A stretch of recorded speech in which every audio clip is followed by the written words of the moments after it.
Welcome everyone to my Wednesday chess stream here on lichess and Twitch. I'm International Master William Paschall. Thankfully we are streaming from Budapest, Hungary. And it is Weird Wednesday, so we will be playing, oddly enough, weird openings today. And I think that's quite appropriate.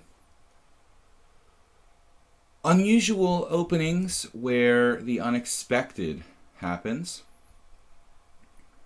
Perhaps gambits and other fun stuff. So, nice to hear my echo. Good to see you guys. I hope you can join me here on Twitch and lichess. My handle on lichess is Sparklehorse. On Twitch, I'm Slaggy. Don't forget to follow me on Twitch. And I also have a YouTube channel, Video Chess Training on YouTube. I'd like to welcome Jeroen to the stream, our moderator, who is a great help. Let's give everybody a minute or two to get together here and get the stream up. Let's not forget about the weird openings. Sometimes I'm going along during the week and I forget. So we have several options. With the weird openings, we can play first moves that are normal, like e4, maybe d4, and try to vary later on. You can also play unusual first moves. And if you get a chance to play an unusual opening against me, like I play e4, you can play the Alekhine's Defense or something else like the St. George, or something that's just unusual for you. Feel free to take the bull by the horns and you know, initiate an unusual opening that could be fun. The main idea here is greetings from Granada, Spain. Mule Skinner, you're from Granada. That's awesome. Thanks for letting us know. I really appreciate when the players we're playing against are you know, involving and letting us know a little info about themselves. I don't like everybody to be anonymous, especially those regulars. Like Mule Skinner's playing every day now. So that's really cool that that he's from Spain, or at least lives in Spain. Not Fast. Is that Not Fast? My favorite streamer. The Danish Gambit. Cerebral Assassin is here. Hunt the King. D. Graybill. Cerebral Assassin hasn't been here for a while. So I'm going to get started playing some unusual games here. Hunt the King. The Danish Gambit is a good suggestion, guys. A very good suggestion. I don't know the theory that deeply. Of course, I've seen games in it. Grueling Stance, yeah, that's a really wacky Wednesday. One of the wackiest Wednesdays, probably the wackiest Wednesday of my life today. Okay, Mule Skinner is from Denmark, but lives in Granada. Okay. So, that's awesome, man. I've been to Spain, but I've never been to Granada in particular. Must be kind of cool. I'm happy to be living abroad myself. So, Cerebral Assassin, Grueling Stance, indeed. Let's get started. Let's get our minds on chess. Chess is a nice escape. It can be an escape. So we are white, and don't troll me and make me white every game, guys. We are white against Hunt the King. We're gonna play e4. Yeah, I was talking to one of my students yesterday who faced the center game, or center attack, after e5, d4. And, you know, he's a relatively, you know, new player who doesn't really know the names and most of the major openings. So I was showing him what the Danish Gambit was.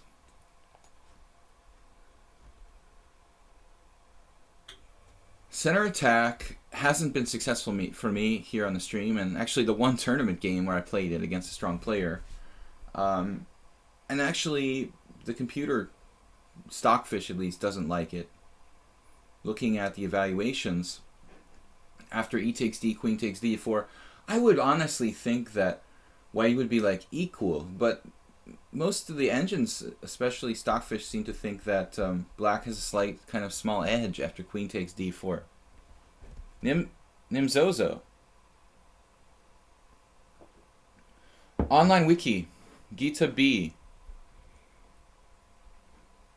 Chess as art and science has to be an escape for humanity. An escape from the horrors of reality. E takes d4. We're going to play the Danish Gambit here. I got a request for this opening. I've played Queen takes d4. You can also play the Urusov Gambit. Someone mentioned that last Wednesday. And I think I might have played it, in fact. Knight f3 is just kind of a transpositional move where white gets back into the Scotch or something like that. But black has the possibility of bishop b4 check, which is interesting. So the Danish Gambit, black has a couple ways to equalize against the Danish Gambit. I know at least two standard paths for black here.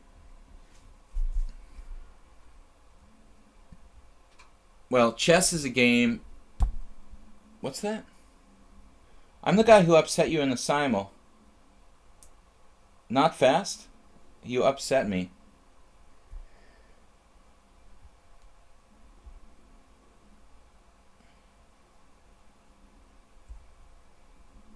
You believe in equal rights for all. I think that you sound a lot like me, man.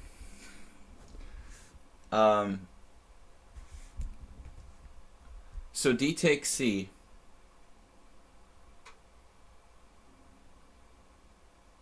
Well, you're the guy. There's a lot of guys who upset me in the simul, so that doesn't narrow it down very much. Like, I lost 7 games in the simul. 2 of them were basically losses on time, but I did lose 5 games without the clock coming into play. It wasn't really about the clock. It was more like I just got flagged after having made a move. My move was taken back. So if 5 legitimate losses in my simul, but you're probably, if I had to guess who you were, I don't know.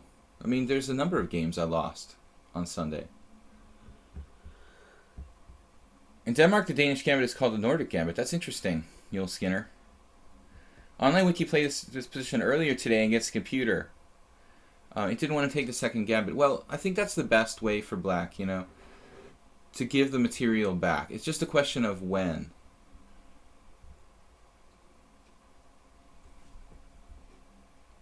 I'm kind of flying blind here.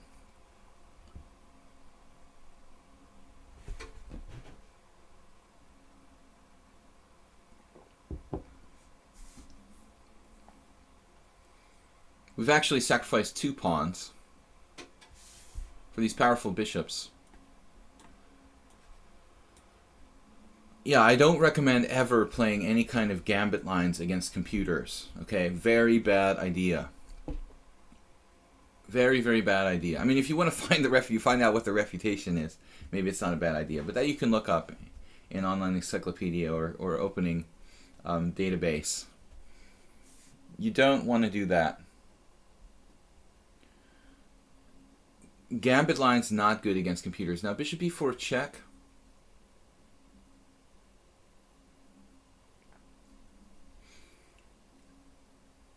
This is not a main line. Now here I have basically 3 candidate moves. I mean, knight c3.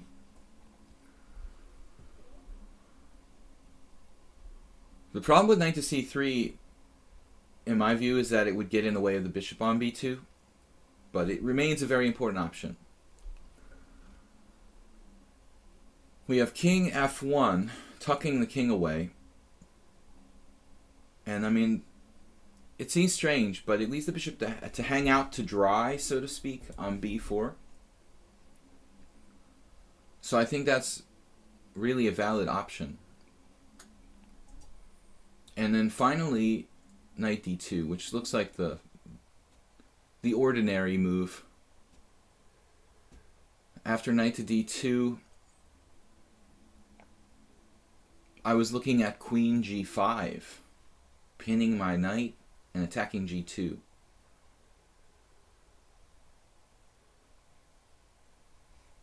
Looks a little strange for black.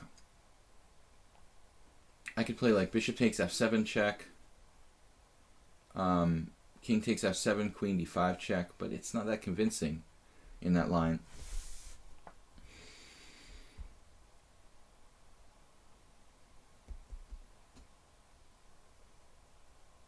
It seems like no matter what I do, black could play queen to g5 to defend g7 and attack g2.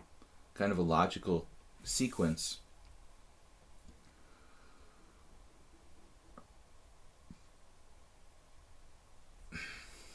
So black's next move here is what?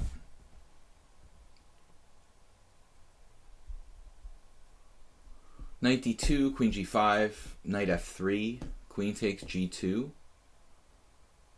That would leave me with a pretty big lead in development, I would think. And if knight d2, what about something like knight to f6? Okay, I'm going to make this move.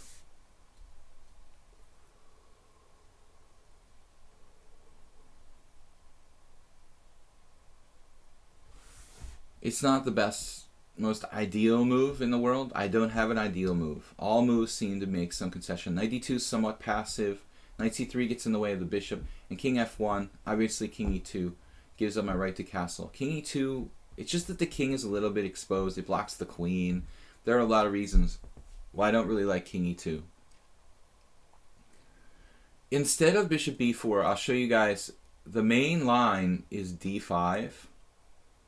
Bishop takes d5.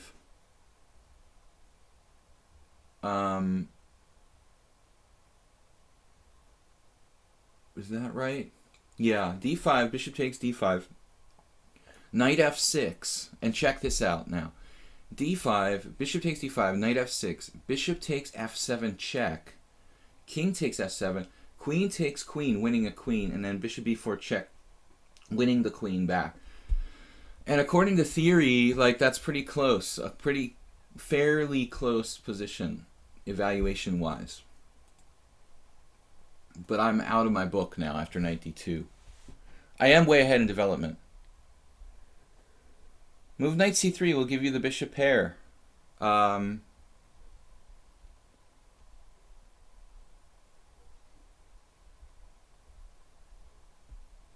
Copenhagen variant, according to Andrea. Oh, now he plays knight f6. This is interesting. This is complicated. I have now, obviously, e5 is possible, then knight e4.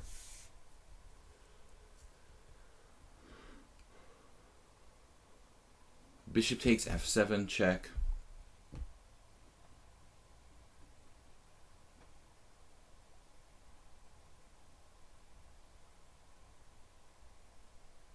Queen b3. Queen b3, knight c6, bishop takes f7 check. Looks okay to me. A little bit double-edged, to say the least. No, if queen b3, he just plays bishop takes d2. I don't know what I'm talking about. That's very bad. I can't do that. So I guess I have to take this guy right away.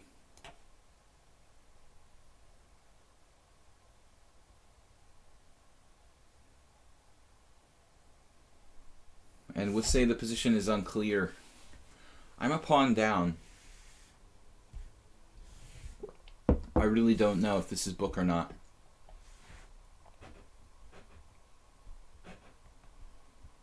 Weird Wednesday, guys. We're playing unusual openings. That's the fun part. d5.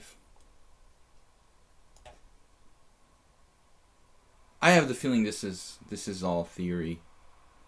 Probably slightly better for black. Black looks pretty solid here. Hard to attack his king on the white squares. I'm down a pawn. I think black has more.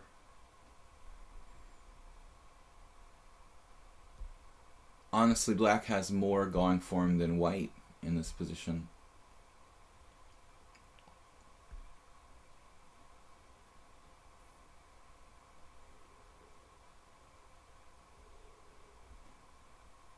Yeah, I would redo this if I had a second chance. Probably play it differently.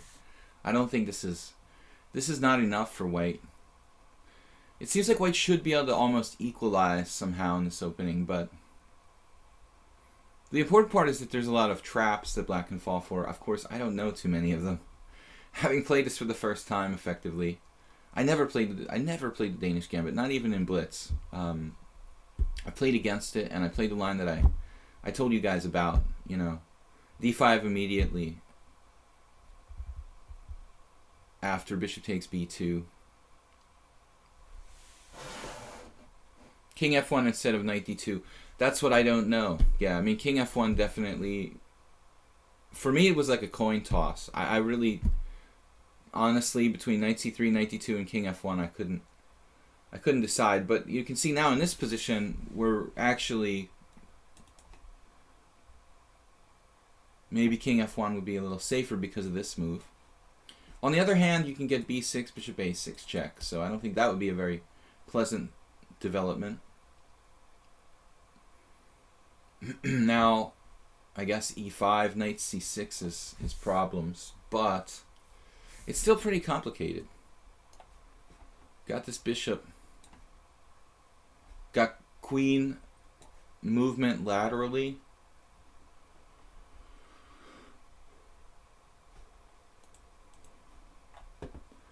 John Fedorovich used to sing to me, think a lot, think about all you got. Apparently that was some like old 80s song or 70s song or something. So he used to sing that to me sometimes. We were hanging out together. That was his inspirational words. Here we go. We've got knight coming to f3, possibly f4 to support the e5 pawn here. So, I mean, I'm curious what's happening here. Queen f4? Holy. For an instant, I thought he had knight b4. I was like in a total state of panic. But obviously that's not possible. Today we learned that almost everything is possible. But knight b4 is not one of those things. It is a very weird Wednesday. Guys, we're going to be streaming till 12:30 safely here from Budapest, Hungary. Queen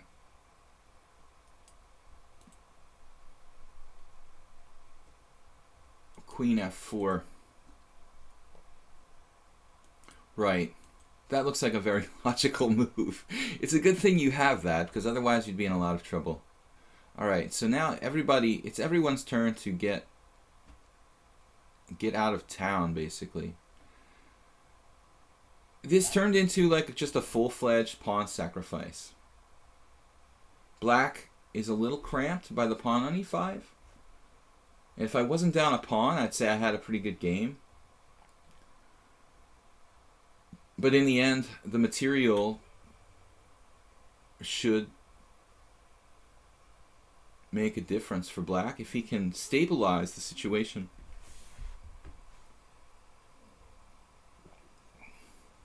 Knight h5.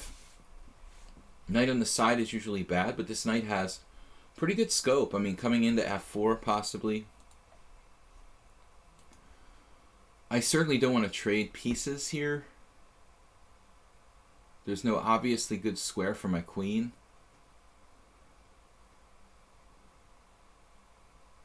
So we're in a bit of a tough spot here.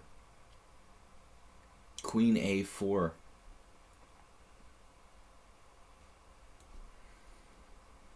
Looks like the safest bet. The queen has a lot of mobility from a4. Putting it on e3 looks dangerous along the line here. So I guess I would prefer black if I had to choose a side. The extra pawn is not the only factor, but black's pieces look pretty good. Actually, the knight is active on h5 with potential to go to f4. The bishop is pretty good on c8. Now bishop d7, haunting my queen. Now I have to move again. I guess I was going to play this, but, you know, queen b3. I'm not that convinced about, actually. We have queen a3. Maybe ultimately we just move the queen again. Pretty much no matter what happens here. That knight can come into f4 now. It's pretty nasty, but he doesn't have a lot of support for that piece. Knight f6, really? What is that? That's a strange move. I mean, putting your knight in take to defend the pawn on d5. I thought, like, just bishop e6 or something like that would be... So knight f6, hunt the king, having trouble finding a move here, but I don't think it's that difficult. I mean, you just play bishop e6. I can't take the pawn on b7 because of rook b8 winning a piece. So after bishop e6, you also have knight f4. That looks a little riskier. So I would play bishop e6 and go about my business with a slight advantage. Maybe more than slight advantage. I mean, black is up a clear pawn here. So just kind of time loss in a good position. Pretty good position, I would say. It's not easy to play.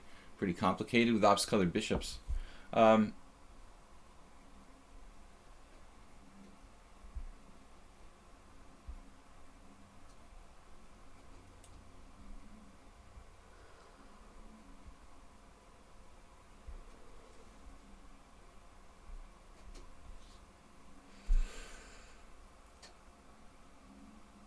Yeah, Bronx defense.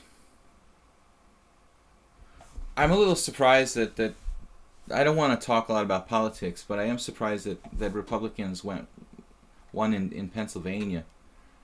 And Pennsylvania is very, very... I was born in New Jersey, you know, right across the river from Pennsylvania, so I don't understand how Pennsylvania can be so different from New Jersey and New York State, but it is. A lot more western part of the state there. It's basically almost like the Midwest out in Pittsburgh. Alright. Anyway, guys, I don't want to have like a huge discussion, like anything nasty in the chat today. You guys are welcome to talk about what you want to talk about, but I'm focusing on chess, and I just want you to keep the chat, you know, gracious and friendly. So, Mule Skinner's up next. We are playing unusual openings. Please don't make me play white every single game. Lord Auric. Yeah. Watch some more Saturday Night Live. It's getting a little old, though. Okay, we're playing white against Mule Skinner. E4. Try to get another sharp opening here. French is a problem. The French is a problem for me to find an unusual setup against, but I do have something that I play. I'll show you guys. My standby unusual opening against the French, which I've forgotten to play in the last couple streams. This in itself is not unusual. To play here knight c3. But you'll see what I do, depending on what black does. Now, if he does like pawn takes pawn, it's going to be a Rubinstein variation. I'll try to play something original. Let's talk chess, I agree.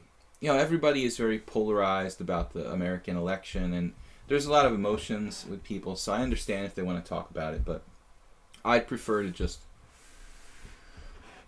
you know, kind of have a day of mourning. So knight to c3. Let's just step back and analyze where we are. Unusual move, knight c3, and most commonly we would see probably knight f6, e5, knight d7, and then d4. I'm not sure what the name of that variation is, but it was played, I think it was, I want to say it was played by Nimzovich. He's played basically every kind of variation of the advanced variation. I'm not sure about that exact line, but that's too much of a main line for me to consider it like a weird opening. So I'm going to play my standby here, which is bishop d3. I've been playing this, I made this up myself. It's obviously kind of borrowed from the Kopech system against the Sicilian, which I had never really liked. But you understand the philosophical differences between the French and the Sicilian are vast. I mean, the Sicilian usually leads to open play. The French, the problem with the French is that you can't get an open game for white. You cannot get an open game. So it's the ultimate opening for Muleskinner, who is the ultimate specialist in closed positions. So he absolutely, by definition, has to play the French defense. One day I was sitting there, this is years ago, this is like 20 years ago, and I was thinking, how do you get out of a slump? Good question.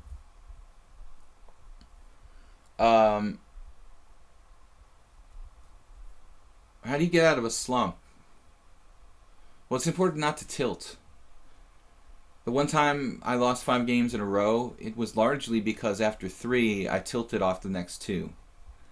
So, you have to kind of like, a lot of people say after like losing several games, you should make a draw. Kind of no matter who you're playing.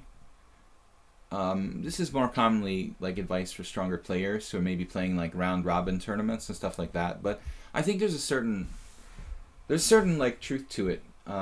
It feels good not to lose after you've been losing. So maybe if you make a draw in one of your games, quickly, just kind of like realize you don't have to lose every single game. It's important not to go on tilt. Now c5, b3. This system I created, modeled after like a Kopech or whatever, it's not the same idea as the Kopech system. It's just the bishop on d3 is the same. In the Kopech system of the Sicilian, you play like c3, you pull the bishop back to c2. It's kind of like a kind of c3 Sicilian. Here the idea is just to hold up the strong point on e4 without ever fixing the pawns.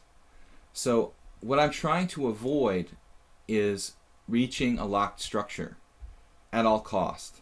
And so French players generally, they like their pawn structure the way it is, this pawn chain, f7, e6, and d5. And in practice, I've had good results with this system. Even, I think I beat like Kaidanov in a blitz game with white in this line. See, this is what I'm talking about now. So now Muleskinner changes the pawn structure. Now he may be competent in playing this position. Kaidanov did a similar thing. But what I've found in my practical experience is that most French defense players do not play well when they transform the structure to something that's more like a, I don't know, King's Indian. They're used to the pawn structure being on a certain color complex. This is how Kaidanov played, and a lot of people, and maybe it's good, but the pawn can be a little bit overextended on d4.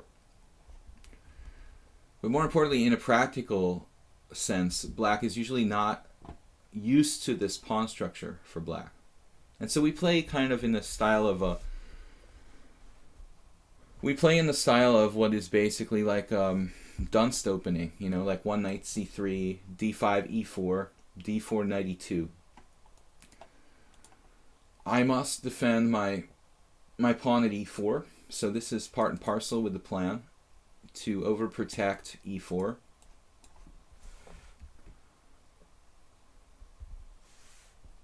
Now bishop d6, interesting move.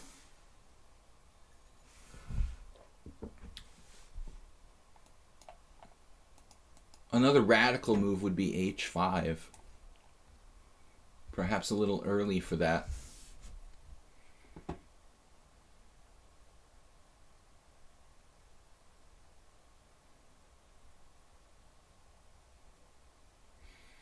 Now here we have to make a decision. To break his center with c3 looks pretty logical. It also stops things like knight to b4. But I have another reasonable move here. Queen e2.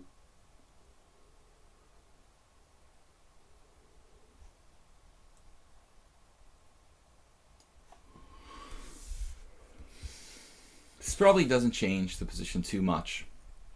It is most likely the best square for the white queen. The bishop on c1 is on its way. It's just taking a little bit longer. So what do you do to get out of slump? That's what I was saying. Greg Maury. Is it Maury?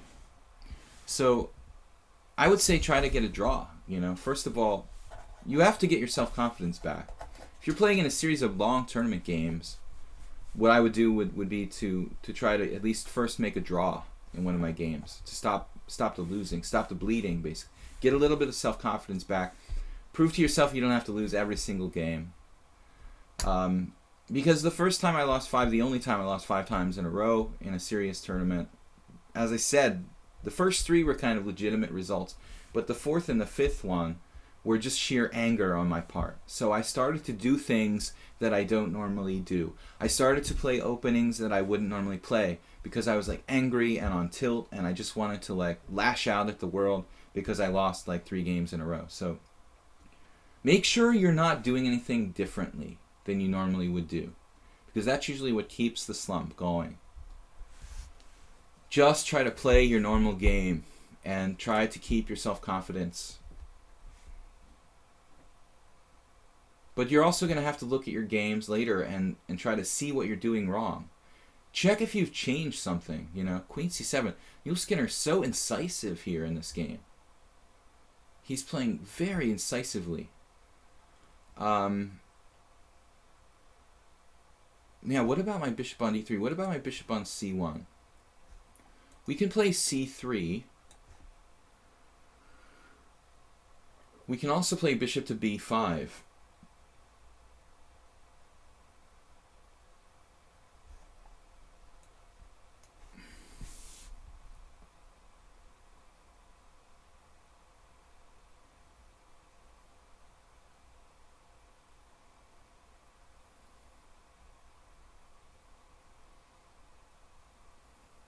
So the bishop on c1 is not a problem after this move. It's like a queen's Indian. We can play d3 and get it out this way. Or we can play c3 and kind of put pressure on his center and wait and see what happens. I'm not claiming this is a great line for white, but it's a practical line that puts black like in positions that he doesn't normally play.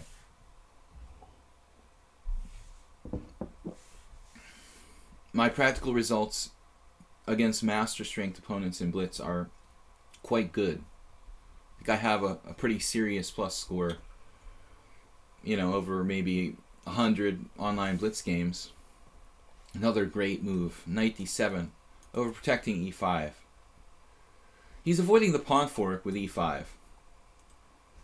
The only drawback of knight d7 is that it's like it's a tiny bit passive for black, but I think it's more or less okay.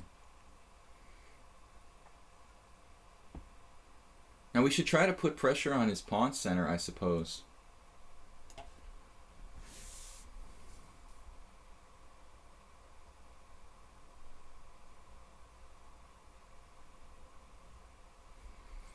Keep in mind that in a relatively closed position, the bishops are not that important like they are in an open game.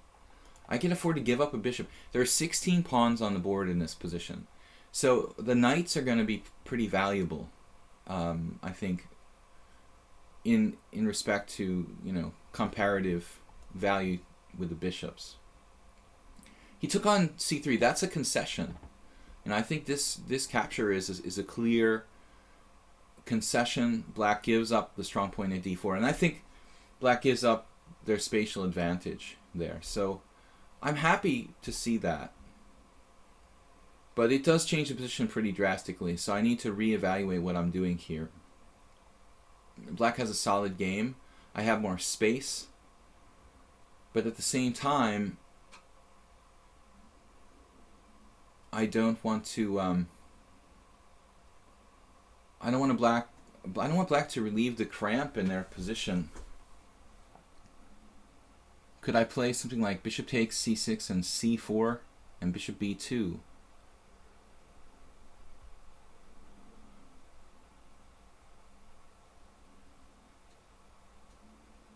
If I try to keep the bishop coming back, he's going to have like knight e5 at some point. And then c4. In fact, yeah, that can always be a problem. Okay, first off, I'm going to castle. I don't like the idea of castling queenside here. And I played b6. Giving me an interesting option. an interesting option to play bishop a6, actually trade my white squared bishop. I think I'm going to do it. It's his better bishop. I mean, once he goes out here, this white squared bishop is his better bishop. This is my worst bishop. But I think in general, this exchange is debatable. Position is equal here. I don't have an advantage. So knight e5 now. Can I try to do anything? I'm a little worried about c4 type ideas. This is more or less equal position. Alright, so knight takes e5. He has bishop takes e5. Knight g5 with the idea of f4. Knight g5, h6, knight h3. And I'm playing f4. Could end up with my pawns on the wrong color. Knight h5, knight g5. Avoiding exchanges of pieces is interesting. Could also play knight back to d2. Control the white squares. c4. Probably not good. What about my bishop? Just have no advantage here. Black might be slightly better. Well, let's play for some complication.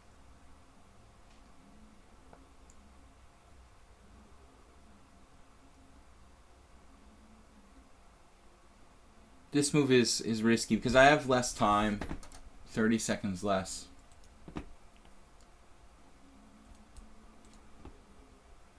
I think I'm gambling, but I didn't really see a great move for white. What am I going to play? Like bishop d2, knight takes e5.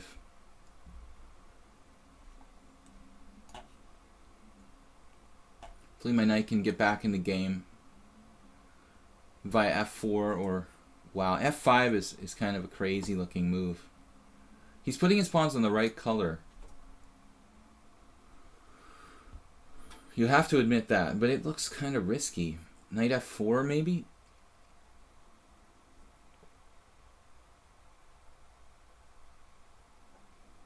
Man.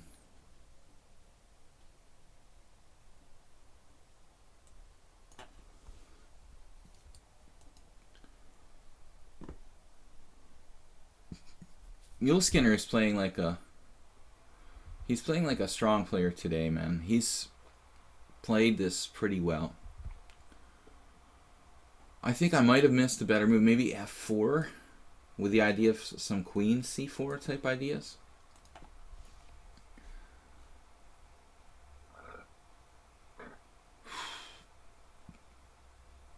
Now what?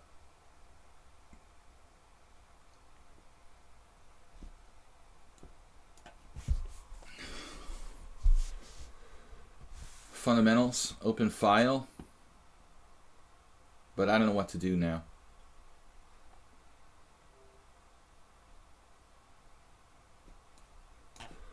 Doesn't look like we have any kind of advantage here.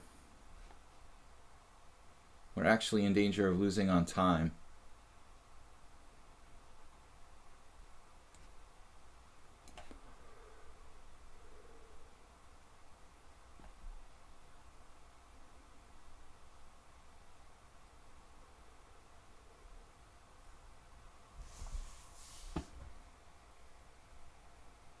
Excellent defense by black. He had a lot of different ways to play it, though. I'm not saying it was necessarily the best, but this f5 is good because he has a dark squared bishop, and he wants the bishop to be harmonious with the pawn on the white square. The rest of his pawns are all on dark squares. So pushing f5 is a good idea. Now, here I think I've got a chance to at least maintain an equal position.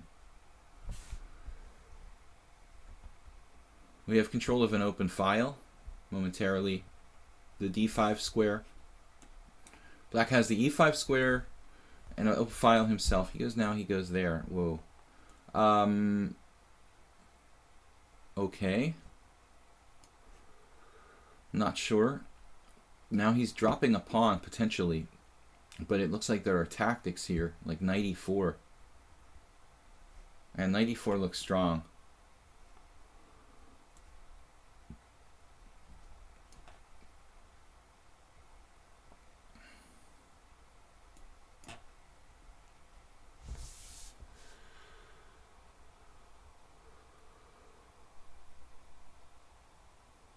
I decided to risk this.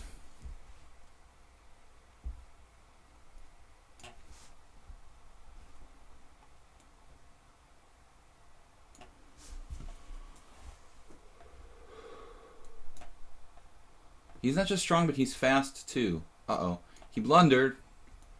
We had that covered.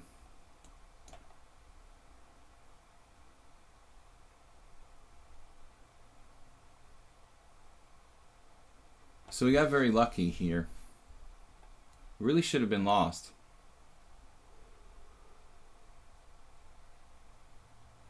Fortunate. This ending should be winning for white now. But Muleskinner was... he was clearly better. I guess I was never like losing, but it wasn't a pretty game. So my system remains kind of in a state of disrepute. Whoa. Almost went into total panic mode there.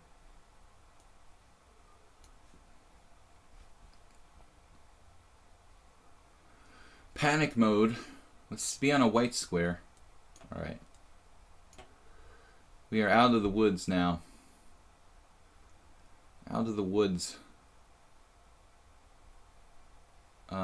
Yeah. Why didn't I penetrate with my rook when I had the chance? Does anybody know?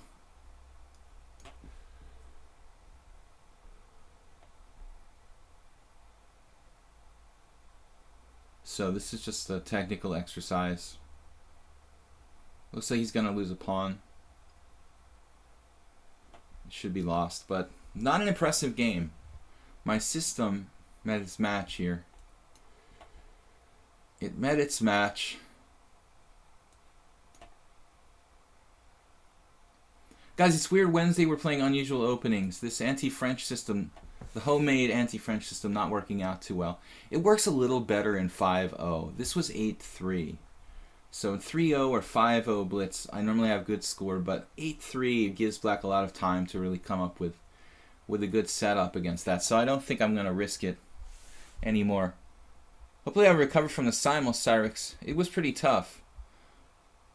Mitch Hedberg, always. Hi, William. Can I come live with you now that the 7th seal has been broken? The apocalypse is being unleashed on the good old USA. Lou Barlow.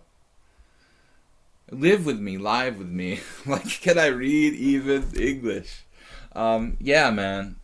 Bring your guitar and come and hang out here in another, you know, far right country. Yeah.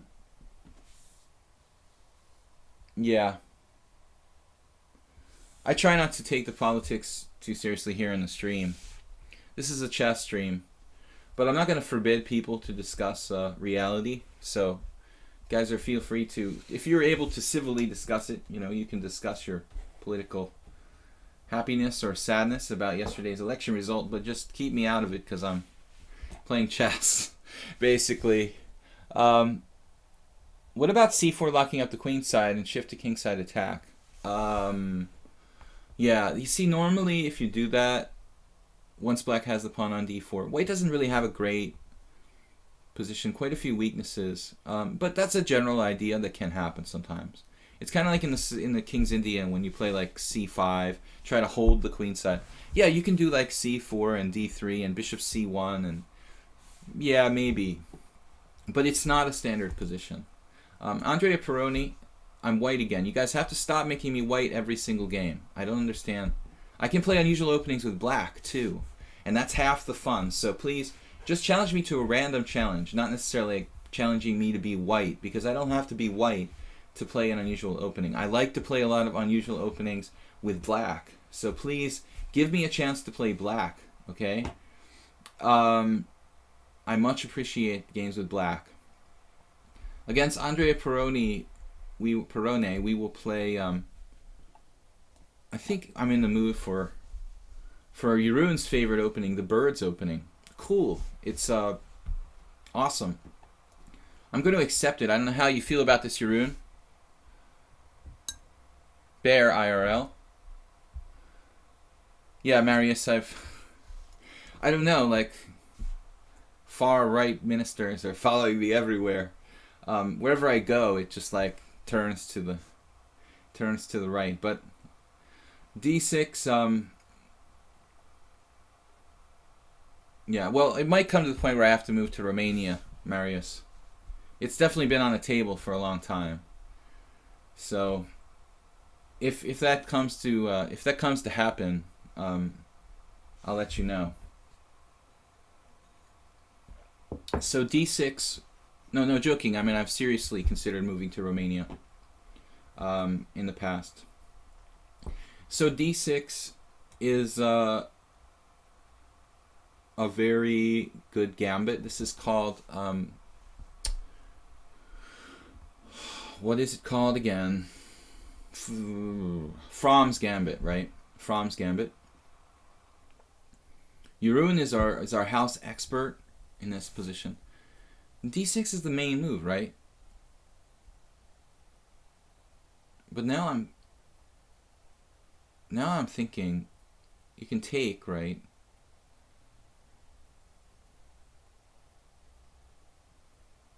But I'm just recalling something, guys. I need about 30 seconds to remember this. Take, knight f3. So maybe I have to take this. But you can also play knight f3. And then take. Does it make a big difference if I play knight f3 first? Good question. Mars 1. The Mars 1 rover. Well, yeah. It doesn't look good for everyone. Knight f3 here. I don't remember if I'm supposed to take or play knight f3. I guess they're both kind of equivalent. I mean, what's ultimately the difference? If I play knight f3, he takes on e5, I take back, he plays bishop d6. I can choose between knight f3 or d4. If I play pawn takes pawn, he plays bishop takes d6, I play knight f3. Feels like he has a more aggressive setup already in that position. It seems like taking on d6 actually kind of helps. It seems like it would help black, doesn't it? So now the main line is knight f3, g5 with a very strong, counterplay. Knight f3, g5, g3. But here I thought, I don't know what Jeroen is our expert, what he thinks about this, but I did play this occasionally. And I wonder about this position. Is this a legitimate way for white to play?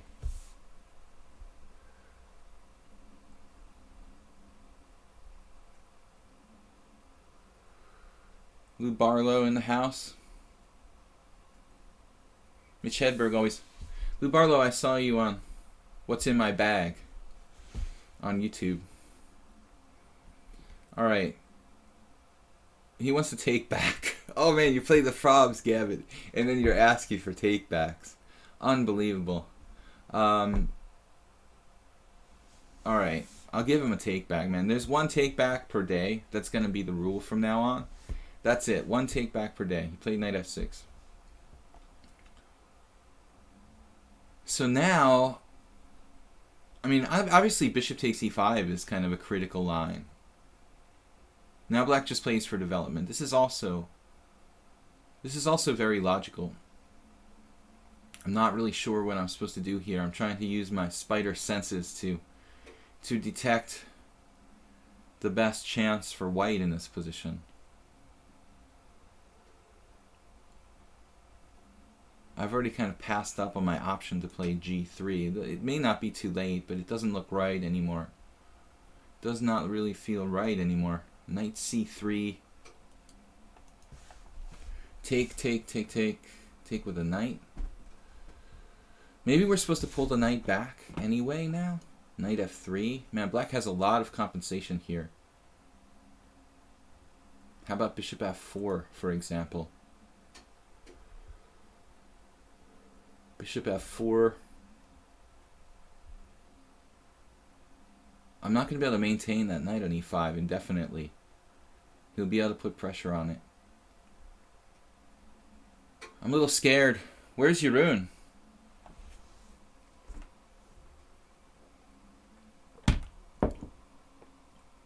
Jeroen says that knight g5 is theory and the best continuation. Knight g5. You mean knight g4? Knight g5? What knight g5? He's like sending us strange, confusing ideas to chaos, to create chaos. Does he mean knight e5? Oh, bishop g5. Maybe. You're just confusing us, Jeroen. Is that like a code? A code suggestion? What if I played like c4? That looks like garbage. I have to play some move that leaves my position somewhat compact. We have problems here. Knight c4. Hitting his bishop. Whatever I do, I'm like behind in development in a scary situation here. g3. Oh man, I don't like this. I don't like the look of this. Queen d3 is an interesting move.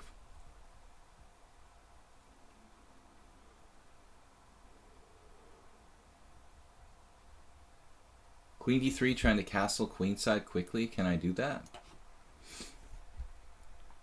This is really a little crazy. I'm going to try to castle queenside because my kingside is all jammed up. And this way he can't trade queens on d1. So it takes some of the fun out of taking on e5, I guess. It lends a little bit of control to e4. Now he's trying to play bishop f5, obviously, but it feels like that was a little too obvious.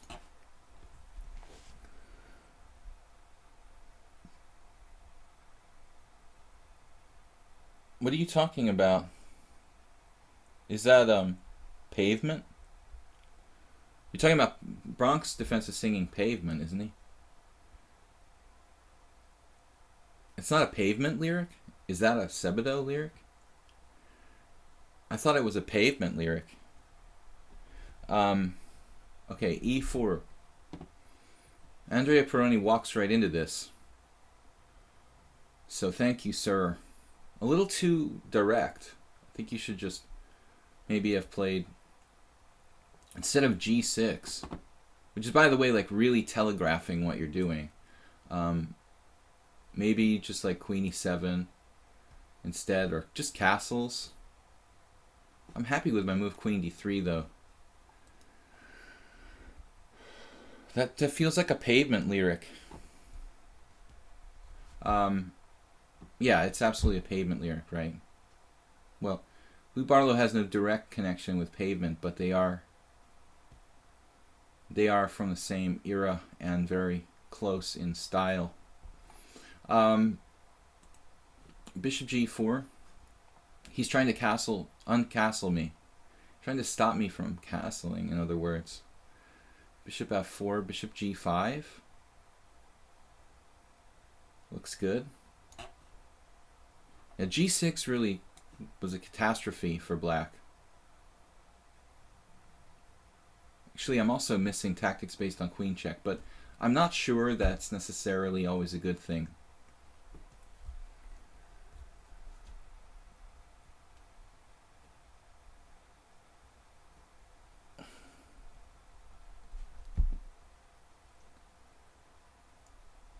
So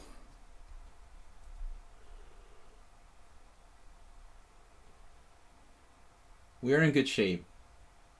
It was terrible fear striking through me that I don't know, have a clue what I'm doing on the white side of the Franz gambit. My theory ends with like d4, and black is only slightly black is only slightly better or something like that. I know this is a rare line. That's why I wanted to play it. because most people don't play d4. I know that it's playable. That's about all I know. So the few times I found myself on the white side of the Fromm's Gambit just for fun, I've played this d4 move. Usually black gets like a tiny advantage or something, gets his pawn back with some structural advantage or something. We have to really be an expert on the white side of the birds to get away with this. To understand how to play. I guess the main lines, involve g3. Instead of d4, knight back to f3, and or not instead of playing. What did I play? Instead of playing d4, what am I saying? Yeah.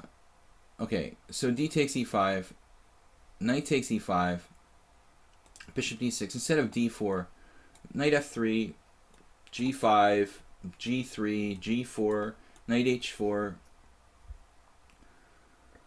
That's kind of an old main line. But here black's just dropping a piece.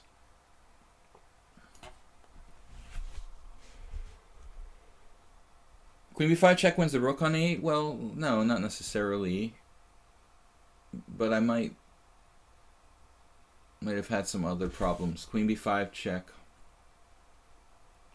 Like here, for example. Doesn't win the rook. I mean, he can play knight bd7 and, save his rook. But here he's just dropping all sorts of pieces. Several pieces will fall.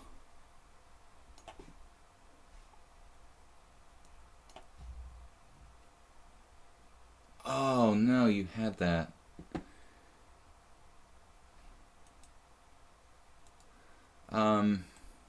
That's all good. It's all good. Got more pieces than you. That's all that matters. Now, actually, I win the piece anyway, right? What a coincidence. It's a miracle. We win the piece anyway. Thanks to this wonderful check on b5. And the combinational move knight to d5.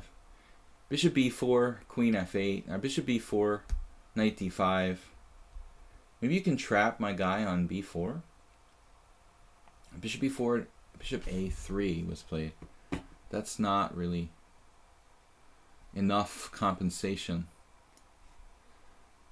You can head out into the wild blue yonder or just simply go here. So 2 pieces is more than enough. I know what I would... No, I don't know what I would do with black. I don't know what I would do. I would resign here. Actually, that's a funny move, isn't it?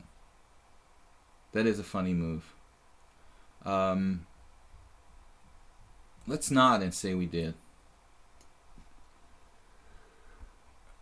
I see no reason to take a pawn that's opening lines against my own king.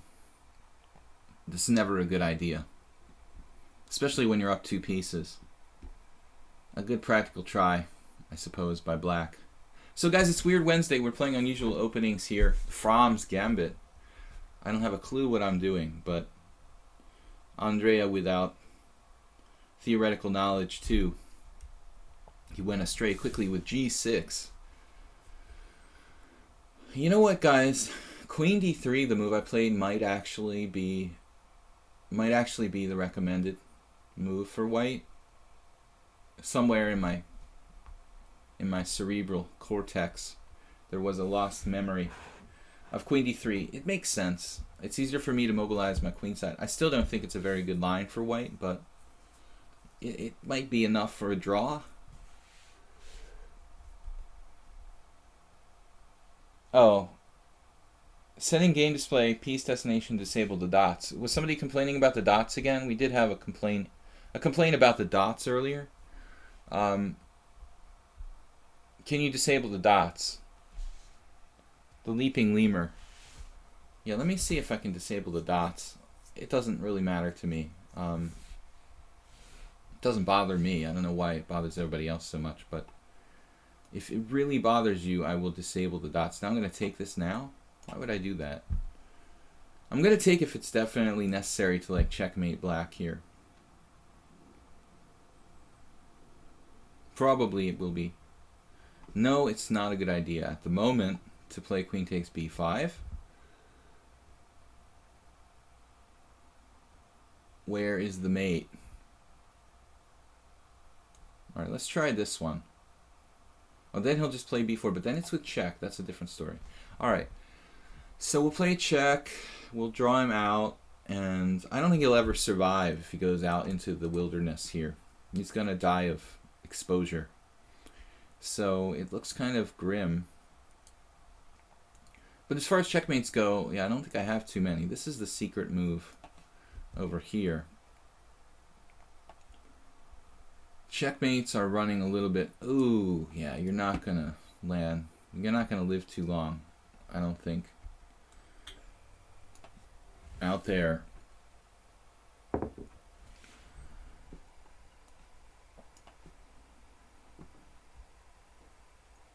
And I guess there's no immediate mate.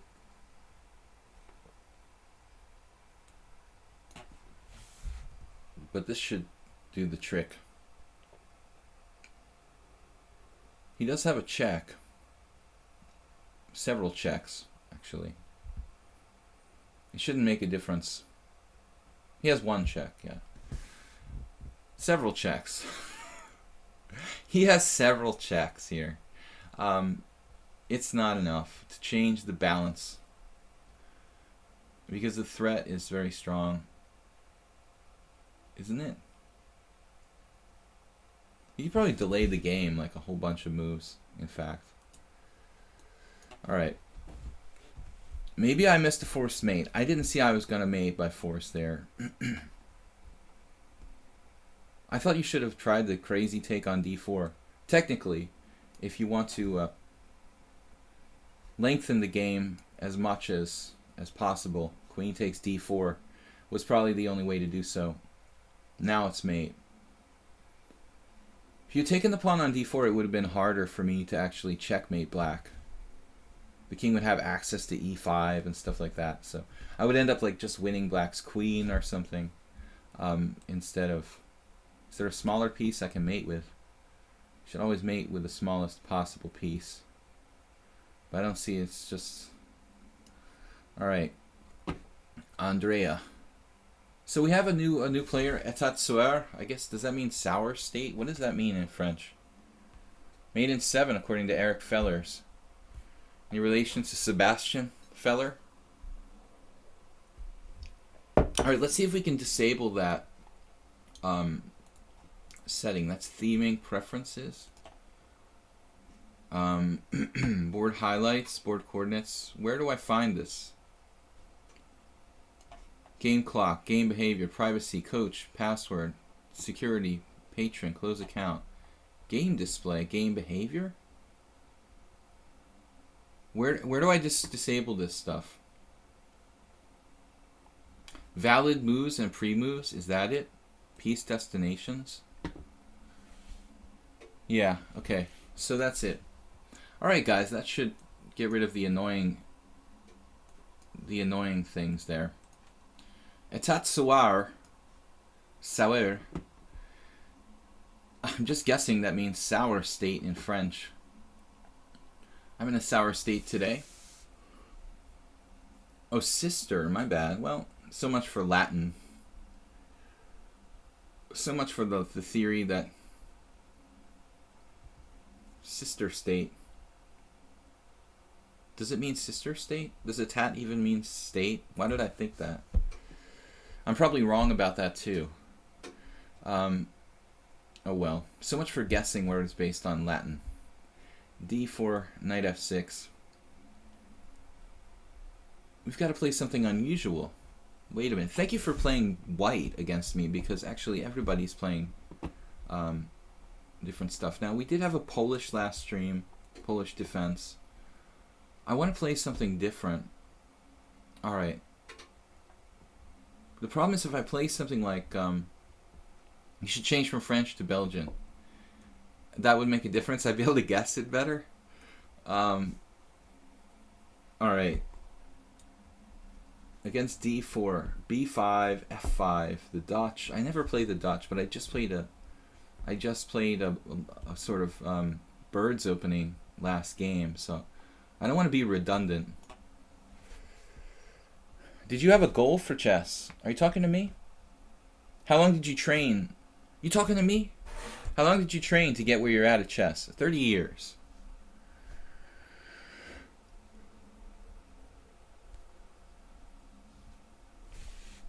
So, although I wasn't training all the time, as I said in my notes on Twitch and here on lichess, I've really been inactive playing poker for like the last 6 years.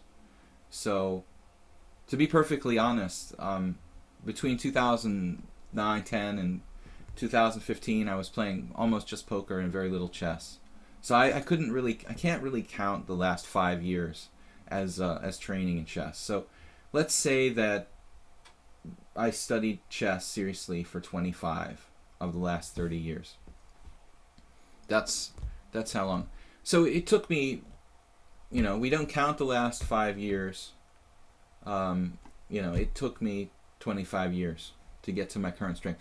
I didn't really improve so much in the 5 years before that, so I would say 20 years. But I've gained knowledge in the last 10 years, just that my rating hasn't gone up because of the wonderful, interesting problems that life does throw us. So knight f3. My advice is to get good at chess while you're still young, before life throws a lot of obstacles in your way. I had to deal with a lot of, in my experience, I've had to deal with a lot of distractions, and that doesn't really work very well. With improvement, it definitely makes things hard. The more old you get, the older you get, the more responsibilities and problems life throws your way. So if you're young, improve while you can. My most dramatic improvement was probably in high school, in junior high school, and then in college. Knight f3 is making it hard for me, Atatsur, to play an unusual opening. You really made life difficult. I was going to play the Budapest Gambit for you, like a special treat, the Budapest Gambit. Now life is kind of complicated. How do I play an unusual opening against d4, knight f3? This is a serious problem. Oh man, I don't know what to do here. What can I possibly play to honor the Weird Wednesday theme?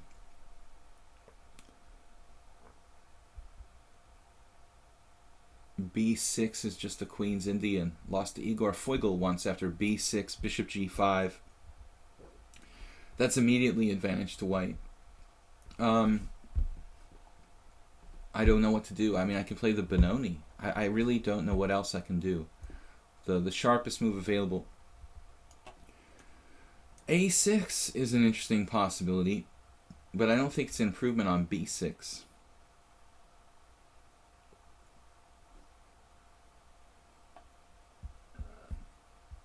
a6, bishop g5, c5 maybe. This is very hard for me to find a way to play an unusual opening here. But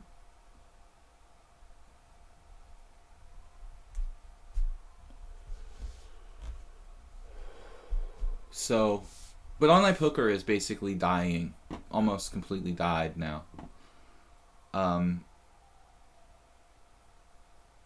I can't even get the money out of my William Hill account. It's just a disaster, the whole online poker world. So I'm actually going to play live poker at EPT Prague. This is probably going to be the last EPT Prague.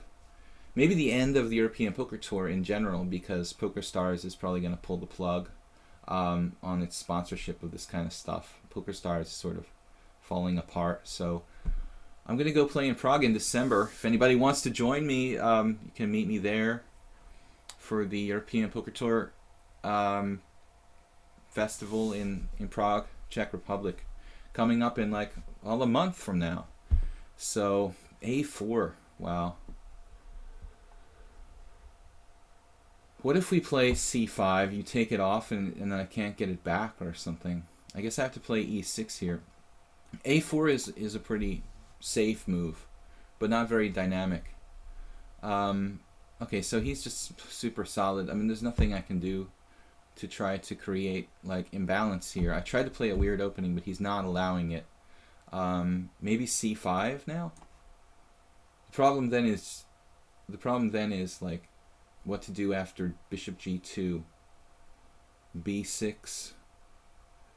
We had a game we lost in a game not long ago when I tried to get kind of weird. b6 is the safest move for black here. I wanted to play a weird opening, man, but you're not letting me do it. Just too solid to set up. I mean, there's nothing I can do. No gambits. I could have played c5 transposed to a Benoni. That's almost like a mainline opening. You're translating.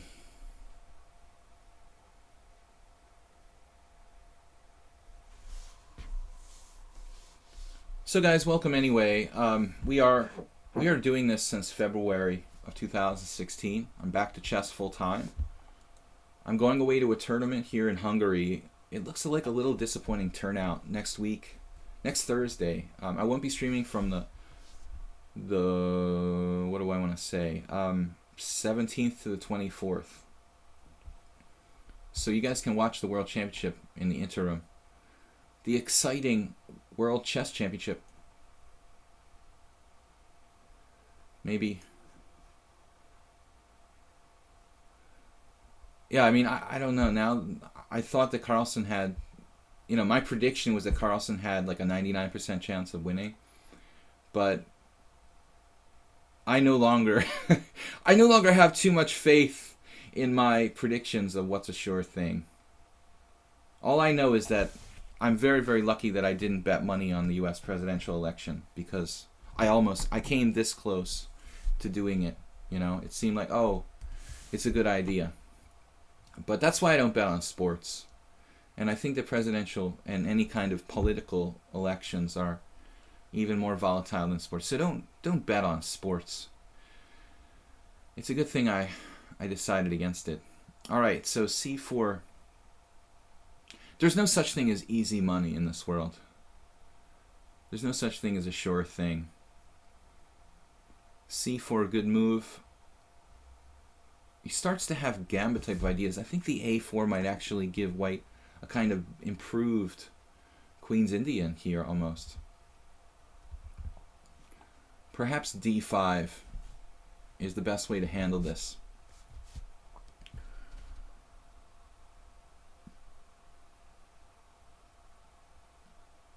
About poker, I go and play at the World Series of Poker circuit an hour away from my home. Yeah, unfortunately here in Budapest, there's really nothing. The government has basically killed live poker in this country. Like brutally taxing the live poker clubs and stuff like that. So it's more or less dead. The only way I can play live poker is to travel somewhere or go to a private game. And online is dead. So poker is no longer my occupation, but I still love it. Knight to c3. This a4, a6. Who is that really benefiting? We're down to a minute, man. Minute, man. c5. Just go for it here.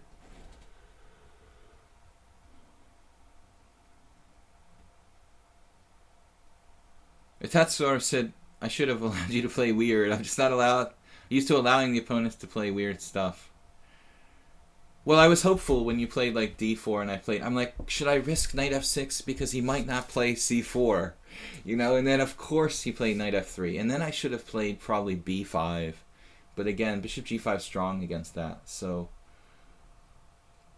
a6, maybe on move 2. c5, I could have just played the Benoni. But I really don't have too many options. It's not like you can play the vulture. I should have gone for like a snake Benoni or something like that. But then again, if I played the Benoni, you probably would have played like e3 or something. So If white really doesn't want it to get weird, we can see here, then you can't force it. I mean, white is white, and white has an extra move, and it's really hard for black to control the game. That's the moral of the story. So, don't bet on sports. Be the bookie. Yeah, I'm not even sure that here in Hungary, like, you can sports bet unless it's like with the official Hungarian government sports betting site now. They're constantly talking about this. I don't know. Maybe you can. You probably can still bet on. I mean, they're trying to like snuff out the competition though.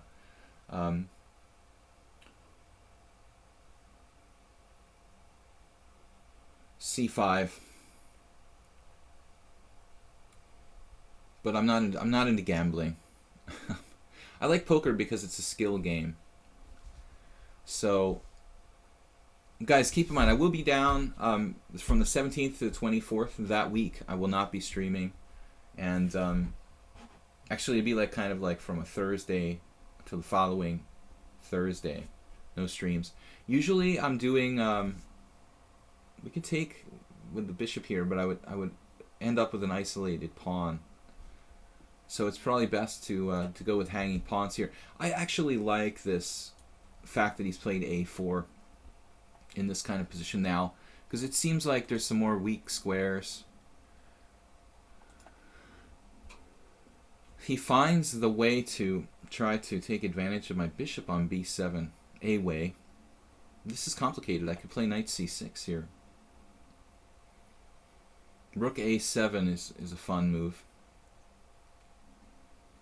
I'm running out of time, so there's not a lot of time here. Alright, queen c7 looks good. Does it? Let's not and say we did. Yeah, let's not drop a pawn. Time.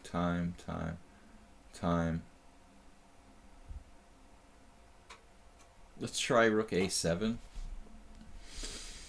Very awkward moment. Knight c6 didn't look clean enough to me. Wasn't that convinced by it.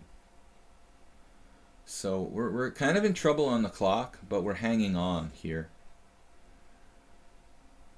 And I'm kind of hoping I can pull off an upset from this slightly scary position where I have a lot less time. We were bantering quite a bit. I don't know where my time went. I have a tendency to do that, go into kind of comatose state and think for like 2 minutes on one move. Now, bishop g5 is a very logical move. So what's the deal with this? What if I play queen c7 here? Even just knight c6, actually. I prefer queen c7, I guess. We're about to run out of time. We're unpinning. Protecting our bishop here. Not really unpinning. Protecting my bishop. Threatening a piece at e5. That's the vital contingent of this move is the fact that I'm threatening a hanging knight. You know, it didn't occur to me I could take on c4, but that's bad for me structurally. The only weird thing about the position is the fact that white's played a4. Other than that, he has a totally standard... Wow, look at this. I can take here? What's going on? Trapping my queen or something? Prayer to God. Does anybody know what that song? You guys probably don't know Prayer to God. Alright. Queen h5. Looks like we have some counterplay for white here. Wow. Queen b6 comes down. I'm just dropping pieces here. No, I mean, he's got pieces, I've got pieces, right? Everybody has pieces. He just has a lot more time than me.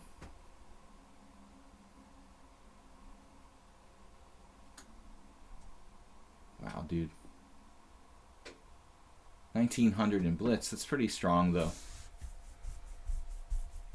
He won a pawn so far. It's pretty...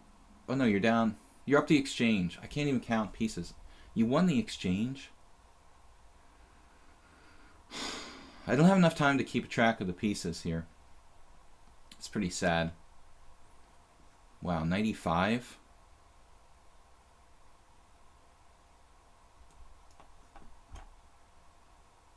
Guess I'm just crushed.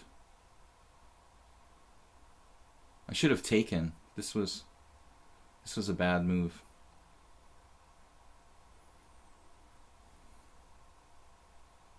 Can basically resign in this position.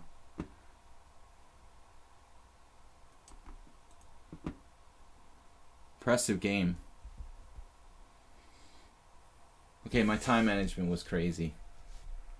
I tried to play something creative, wasted all my time trying to think of something unusual to play, but I couldn't. But that's the problem. You know, the idea of the stream today is to play unusual openings. I'm really spending my time trying to think of something. This is not just a normal blitz stream. So unfortunately, I used all my time in the opening trying to think of something original. Unable to do that, unfortunately. So we're trying not to trade pieces here.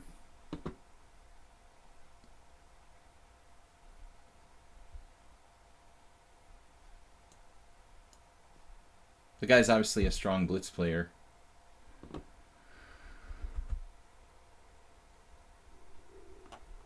We have just some kind of cheapo prospects here. And Queen G4 is a very strong move too. I can't afford to trade pieces. White's completely winning.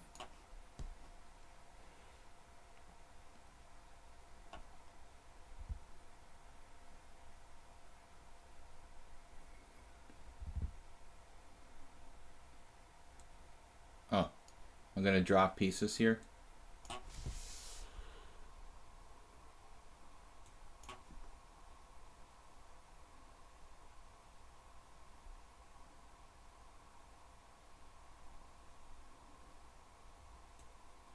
I think E4 was a bad move, strategically. So there's still some hope.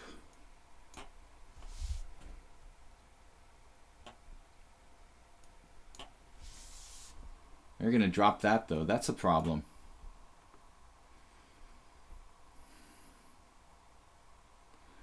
If I hadn't dropped the A-pawn, I had a pretty good chance.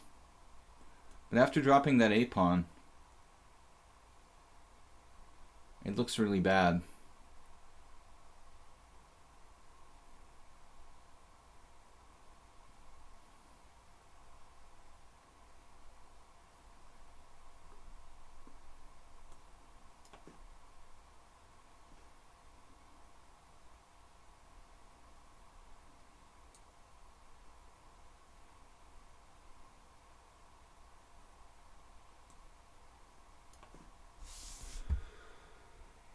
This is bad.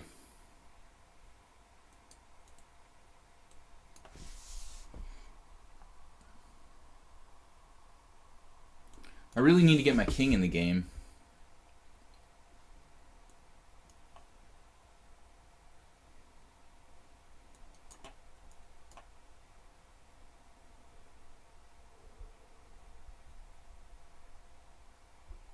Yeah, there's no counterplay here.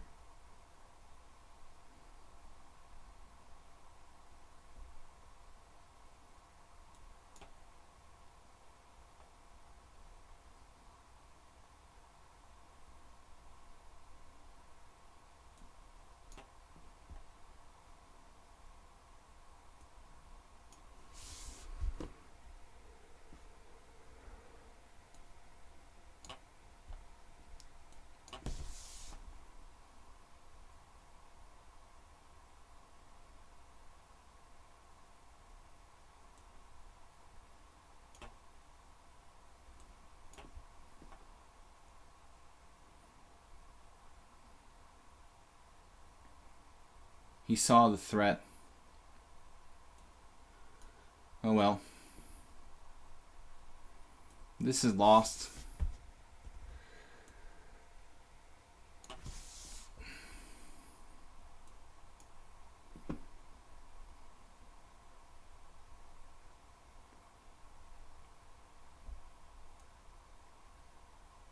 Man, that's...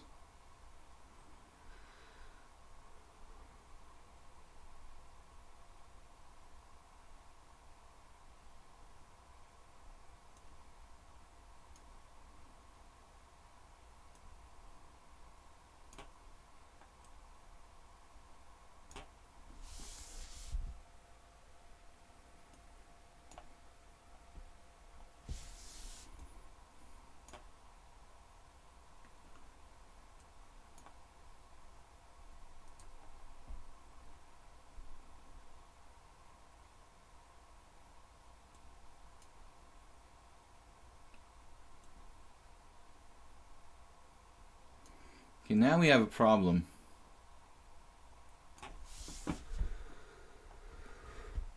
Now we have a problem. Now we don't have a problem anymore. So we used our psychic powers to save ourselves. That was a good game by me. That was my best game ever on the stream. So, congratulations me. A very well played game. Not good.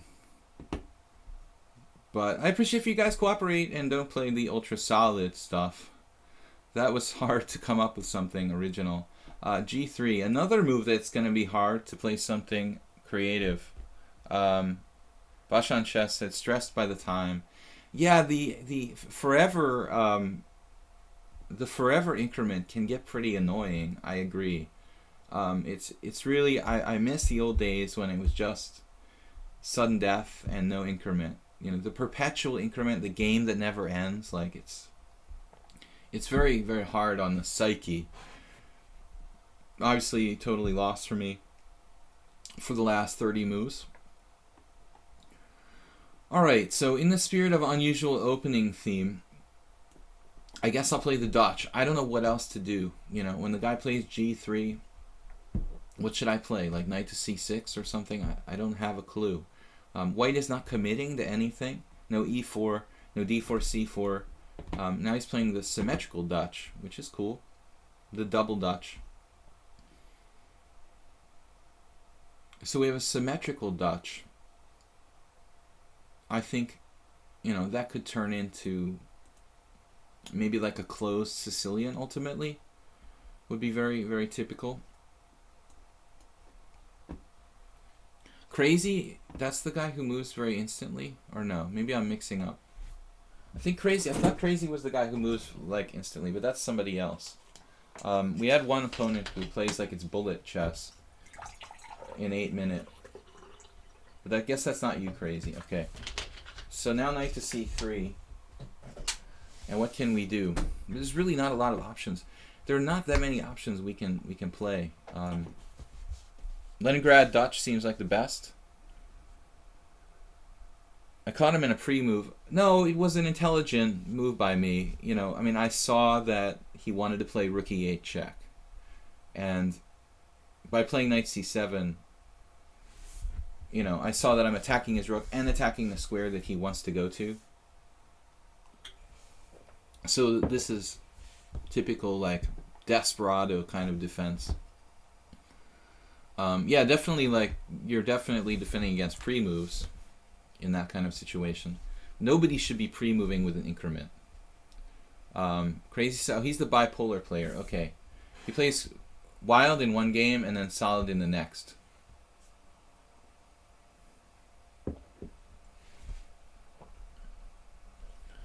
You're welcome for the game. It was a nice positional game by White. And where did it fall apart? Well, you came up with this kind of unbelievable piece sacrifice. You know, I played queen c7 and you just left your knight on e5 hanging because you saw that you had queen b6. But actually, you know, that doesn't always work. So the variation was queen c7 takes e5. You played bishop f4. I played queen h5. And then somehow you had queen b6. So it was a really kind of deep, thought out piece sacrifice by white. That's pretty impressive in a blitz game. You know, most people wouldn't even consider the depth of that kind of sacrifice in a blitz game. So that's a pretty hard for me to see. I was down to like a minute, and I just thought, well, it's a speculative piece sacrifice, but it looks like it's just like a winning piece sacrifice. I thought it was something speculative, but I didn't have time to calculate. You know, I tried to play as solidly as I could. I mean, queen c7 looked very logical. Defending b7 and attacking the knight on e5, I expect you to have to defend the knight on e5, and then you don't defend the knight on e5. There still may have been something for me there. I don't feel like I should have had to lose material. I mean, I'm taking a knight and then having to lose material. It feels like, you know, you're the one that was sacrificing material. How did I end up down the exchange? Maybe I missed something there. I couldn't even keep track of the material. By the way, this is basically turning into a kind of closed Sicilian, which is what I expected. It's kind of like playing, so much for the weird openings, you know. It's kind of like playing, not a closed Sicilian technically, because I haven't played c5, but it's the same thing. I mean, just there's no pawn on c5, but the same basic kind of thing. What is it anyway? It's like, it's a closed Sicilian where I haven't played c5. He hasn't played c4. How would this opening be reached normally? Some sort of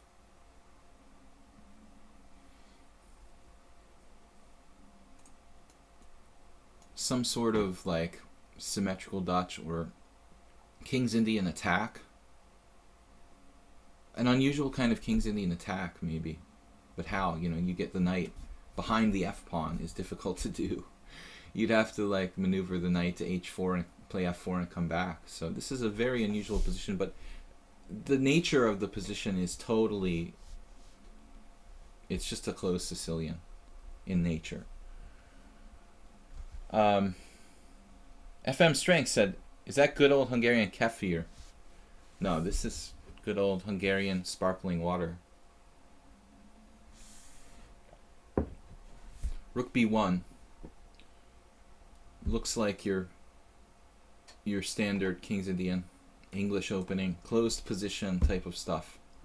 We've got all sorts of closed positions today. The French defense, the d4 knight f3 closed queen pawn games. Nobody lets me have any fun. Rook b1. We did have a Danish gambit, which I'm not sure that went real well, and the bird's opening. Now it feels like knight c6 sort of encourages this b4 b5 type of plan. We can play e5. That loses a pawn. That's good. c5 again also feels like it plays into b4 somehow. What should black do? Queen e8. A truly Dutch kind of move. Let's do that.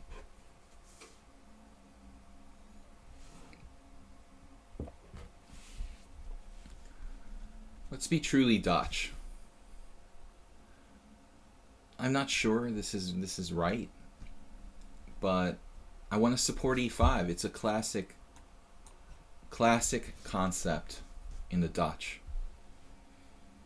I'm playing the Dutch defense. What are you doing? b3 is a really strange move, weakening your dark squares. I'm happy to see that. So there's also no knight b5, no knight d5 to hit c7. I should play e5 unless there's some other move like a tactic.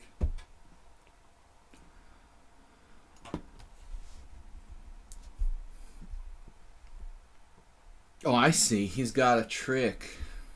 Oh, man. He's got a trick here. I've got to be very, very careful, ladies and gentlemen. It's pretty awkward. We have some interesting options, though. So the trick might be that he wants to play bishop a3. After queen e8, he's looking for pawn takes pawn, bishop a3. Now things are getting weirder. We have e4.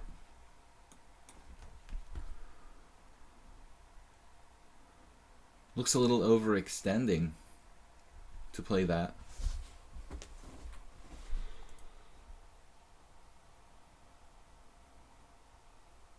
Pawn takes pawn. Yeah. The problem is, whoa. Pawn takes pawn. He could take back either way, probably with a pawn. Then if I try knight to g4, white has knight to d5, hitting my c7 pawn. And that's very awkward. It's kind of frustrating. I could play c6, weakening my dark squares even more. It's a great solution.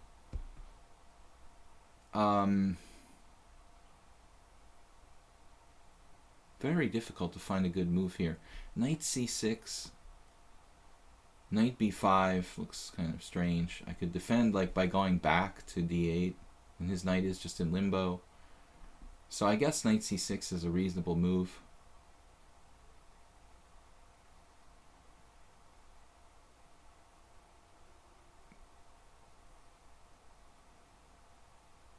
So many of these closed positions are driving me crazy.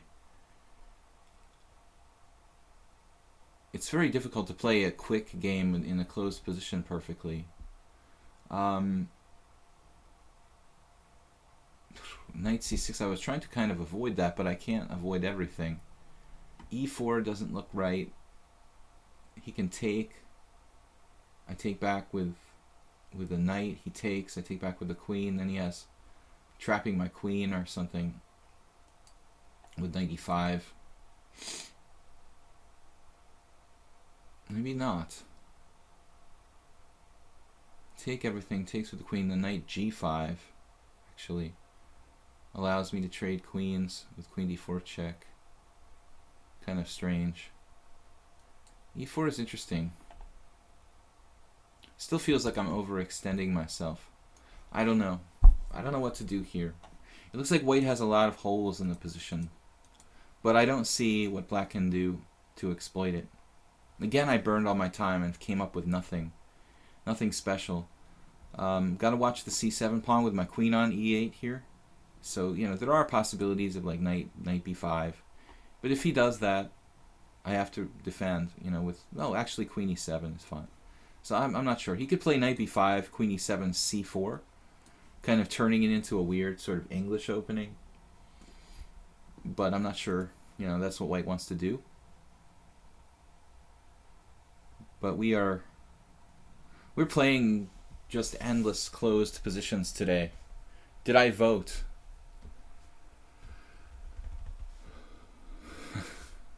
That is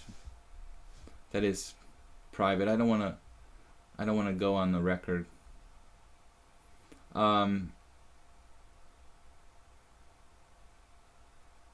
Yeah, I'm not going to go on the record politically here. Rook e1, weird move. I could play e4 now. I think, you know, I don't want to make the people, you know, think that politics is important to our stream here. It's not relevant to what we're trying to do. It's a separate thing. Rook e1 is opposite my queen. That's pretty nasty. So I think now e4 has much more going for it than it did before. On the other hand, if I play e4, where's his knight going? Yeah, I think we need to go for this. However, e4 pawn takes pawn, knight takes. Right. e4 Pawn takes pawn, knight takes e4, knight g5. We have a lot of moves. Okay, so we're going to do it. We're going to do it. We got to watch the d5 square. But I don't like the rook opposite my queen in this position. I don't want that to become an issue. It might yet become an issue, you know. But knight d2, this is really passive for white, and he's nearly in serious trouble. Wow, super weird variations possible here. Knight g4. He's got knight f1. No. No. Strange position. Alright, it's going to get pretty bizarre here. I think this is possibly winning. Maybe not. I always think something's winning and it doesn't work. Yeah, he just hung a piece. So knight d5 was the only move for white there. It was a little bit unclear. Knight d5. I was looking at maybe queen f7. Ideas of trapping his queen. But this is a tragic blunder. Knight d2 was a bit passive.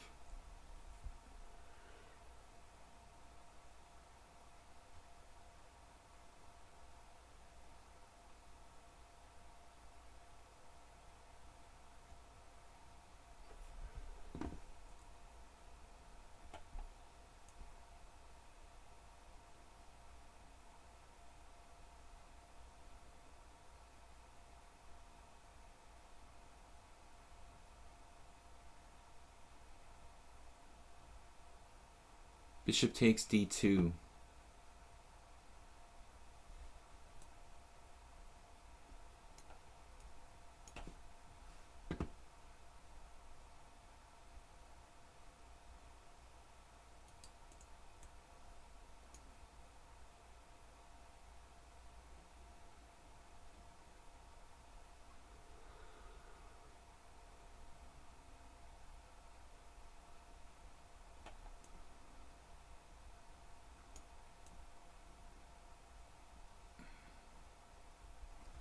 Future suicide. I'm a registered voter in the state of Massachusetts. It absolutely has no no relevance if I voted for president of the United States or not.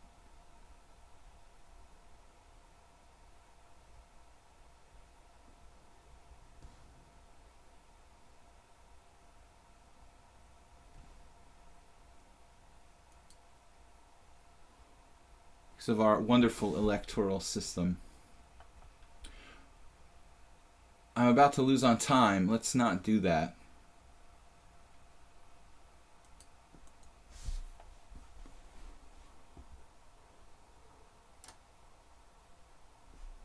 Knight to f6. He's going to get a pawn back, but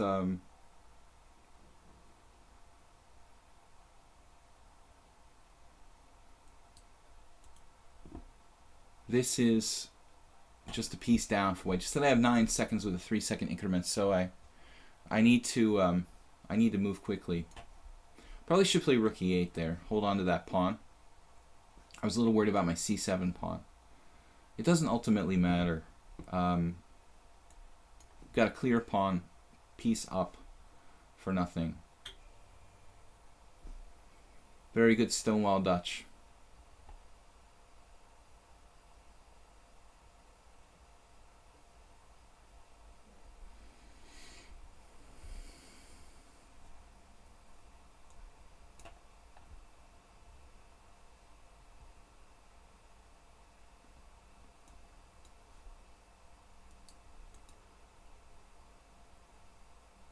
Yeah.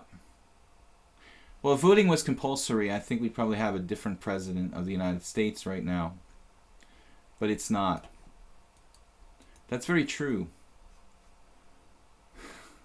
Very true, Bronx Defense. It's lucky for some people that it's not compulsory.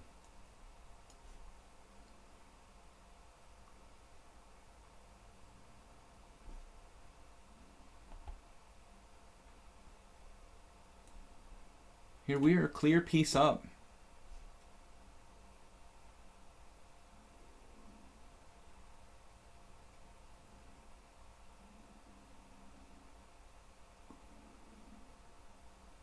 Knight on D to E4 looks good.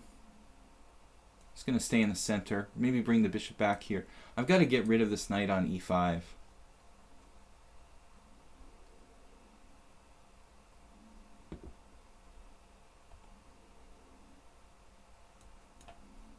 Crazy, it's too late to start playing well.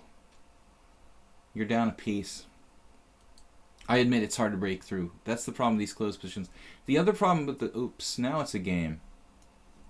Wow, I just hung my c6 pawn. Now he's got the exchange. And now it's like chances for both sides. Yuck. I've got a good chance to attack his king, maybe. More pieces in the vicinity of his king.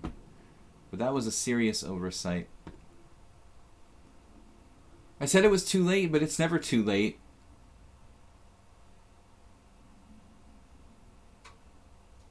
Once I hung a rook a few weeks ago for nothing. This is dangerous, though. I can't take this pawn. I will lose. If I try to snap the pawn on d4, he'll pin my queen. Tactically, I think Crazy's pretty good. Actually, it's kind of ironic based on the sort of opening he's playing, but...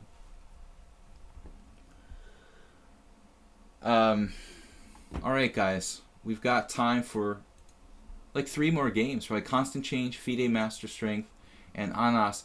You guys have been good. I mean, nobody's challenged me to weird challenges. Everybody's challenging between 5 and 8 minutes, casual. You're about to play f takes g5 now, but you're solid here. You've got e3. I screwed up. I'm winning until like allowing knight takes c6. Got a little distracted by the time there. And not easy to chat and play. That's why I don't do the rated games, guys. I'm sorry if it's disappointing and you want to play rated games, but it's just too much to play, chat, you know, give people hints while I'm playing and whatnot. So we are playing casual games. Everyone understands that and deals with it. Constant Change, I'm playing unusual openings today. We haven't gotten too many of them, unfortunately. We'll try e4. It's too late. Too late is right. It sure is. So why not the King's Gambit, our favorite? And we had a stream not that long ago where I misplayed this. I played very, very inaccurately with knight c3. This Falkbeer counter gambit. This is a serious inaccuracy. I'm supposed to play d3 right away, and I was just like routinely making quick moves in the opening like 3 weeks ago, or I don't remember, a month ago, and in a King's Gambit. This is actually a major mistake for white to play knight c3 first. So you have to play first d3. It seems strange, but Constant Change whipping out the moves here. His rating's gone up, hasn't it? Was he over 2100? Maybe not. I don't recall this line. I'm sure that bishop c5 is not the main move here for black. That looks a little suspicious. Yeah, I don't remember that being the move. There are some primitive ideas of going knight g4, but fundamentally this should be okay for white.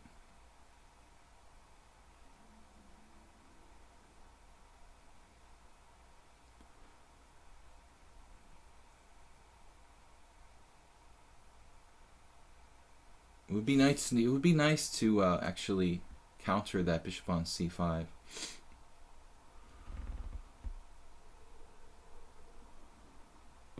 On the other hand, if black ever plays knight g4, I have knight h3, which might defend. So knight c3, you know, appears to be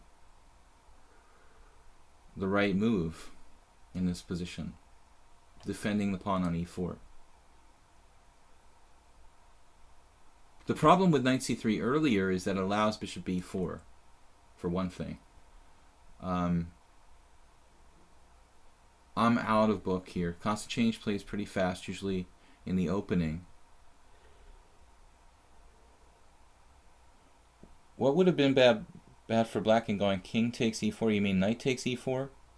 No, knight takes e4 is probably the main line. I think that's main line here, of course. No, bishop c5 is unusual. This is strange. I mean, it's some kind of tricky trappy line, but it's probably not as correct as knight takes e4 ultimately. That's what he's trying to do. He's trying to confuse me with some kind of second tier variation. No, it's not. It's not. I mean, bishop c5 is a strange move. I don't know. But it looks dangerous, you know, like the kind of move that develops quickly, and if white makes one mistake, he can be toast. On the other hand, I may be threatening e5 in this position, which could be pretty problematic for black. Yeah, now we have some different ways to handle the position. I mean, I imagine there are Traxler variation type of things where you can let black go knight f2.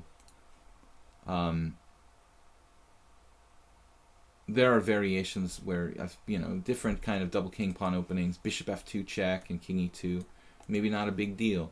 Knight f2 is a big deal because he's going to win a rook or something, and I'm not threatening anything. I've got these pawns out in front. It looks like, I mean, my plan was to play knight h3. It looks like the right move, and I don't really see any reason. I don't really see any reason not to do it. I mean, what's he got here? Knight takes h2. Rook takes h2. Queen h4 check. King d2.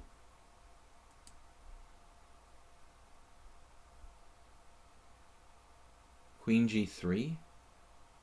That looks kind of frightening.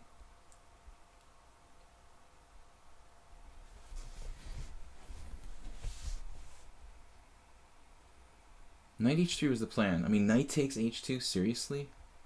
Somehow that looks wrong. Maybe I could play queen h5 or something. Knight takes h2. Queen h5, g6. Or queen h5, g6, queen g3. Things get pretty weird. I'm seriously worried about knight takes h2. Alright, well, we can't waste all our time here. But he instantly took the move. I said, see, that's why we're not playing rated games.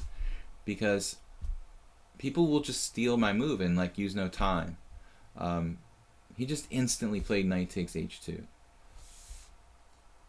Without even considering another move.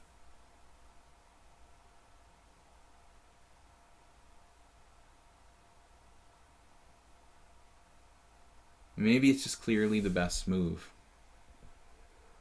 Queen h5, bishop g4. Let's analyze rook takes h2 for a second here. Queen h4 check, g3. Queen takes g3. Rook f2. No good. Probably no good.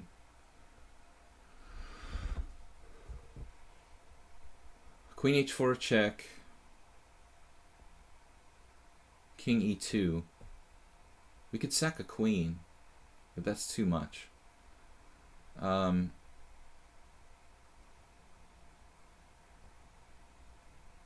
Feels like we should have something here. Bishop e2. At the very least, I have bishop e2. Queen h4 check. Interesting move, maybe queen d3 in this position.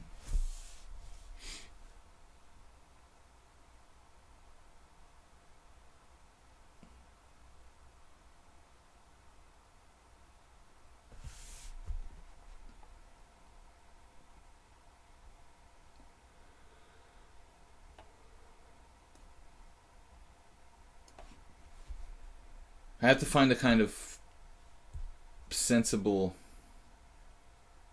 solution. We're still up a pawn. We have ideas of queen b5 check sometimes. It's a developing move. It guards g3. Takes on f1 quickly.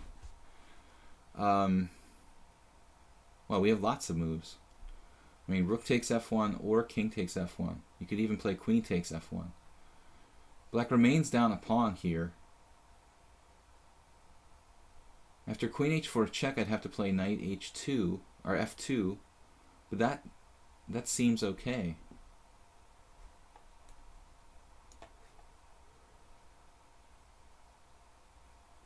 We still have a good center. We're up a pawn.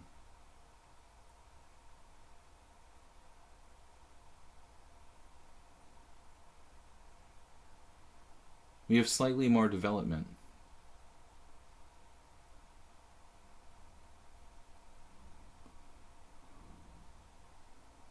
It's kind of the same pattern every time I play Constant Change. He plays extremely fast in the opening part of the game. I'm the one that has to do a lot of thinking, and usually I'm like maybe beating him on time with my increment at the very end. But this looks like bishop check, bishop takes h3, bishop takes c5.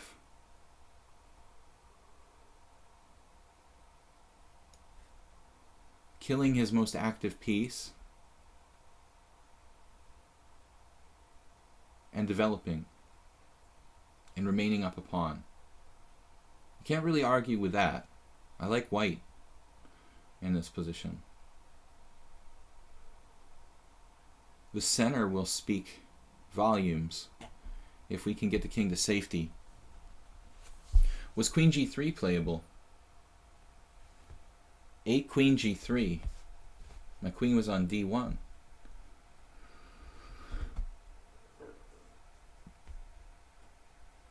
I played 8 queen d3.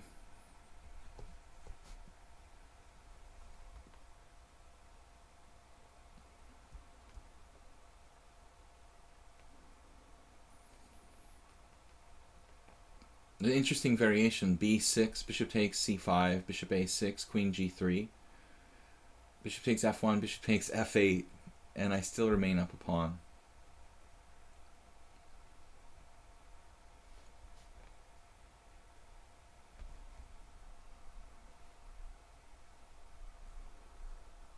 g3, 8 g3.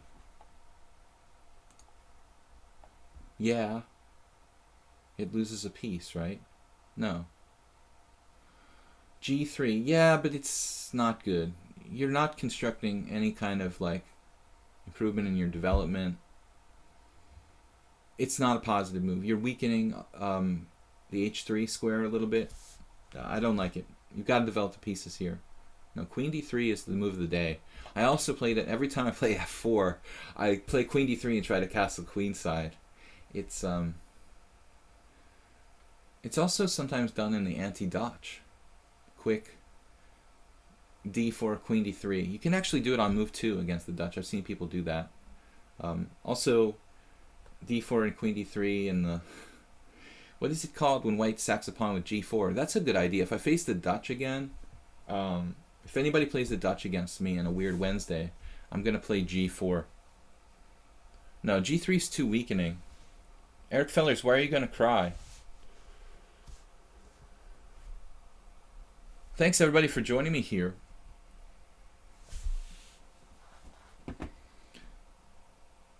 It's a weird world we live in, and it's Weird Wednesday, so we don't know what to expect next. The King's Gambit, the guy played the Falkbeer with bishop c5. That is, I'm sure, a variation. I had no clue what to do, but, you know, knight c3 looks right, and then knight g4 feels like he's violating some kind of fundamental principles. But if knight f3, he's got knight f2, so I don't know. You know, maybe you can trap the knight in the corner or something. I have no idea what else to do. Knight a6 is a tricky move, but ultimately what? Castles? Knight b4 doesn't look good for me. Castles, knight b4, queen e2. I should castle, shouldn't I? Castle while the castling's good. I think I should get the heck out of here. I could take on c5 as well.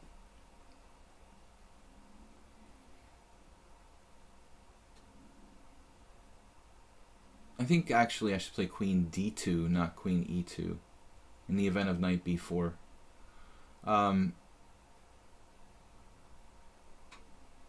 But he's got the knights gone to knight 5 today, it looks like.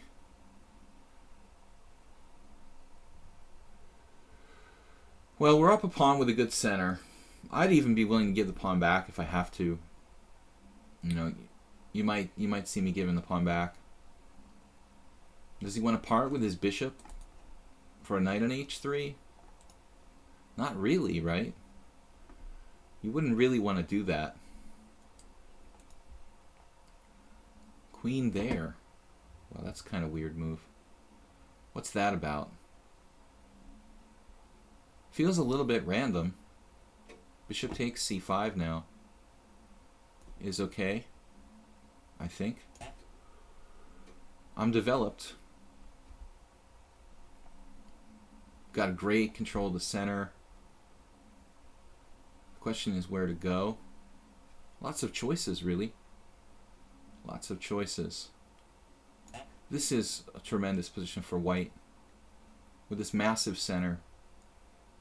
I could have gone to d4, e3, any number of squares. We have good attacking chances with the central pawn roller and also the h-file. So I think black is close to lost strategically here. Still, it's only one pawn, and one pawn is probably not enough to technically claim a winning position. Queen b6. Queen b6 looks a bit odd. I don't know what he's up to over there.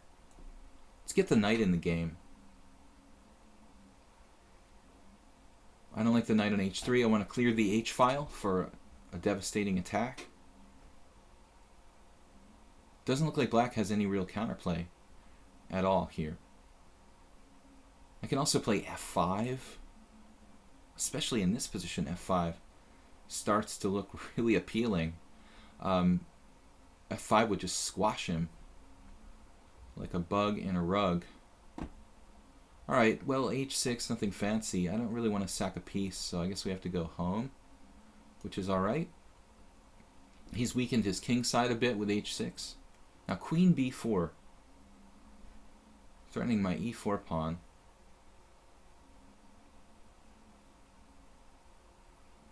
Not too much time to worry here.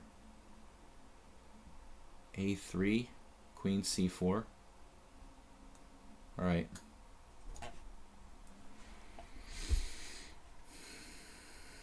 As I said, f5 is very appealing.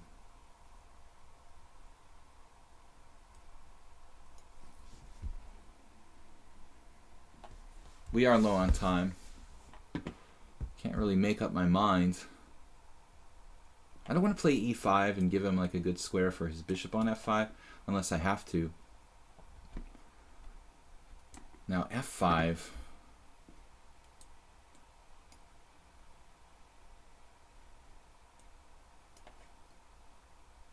I just want to stop this pawn from coming down.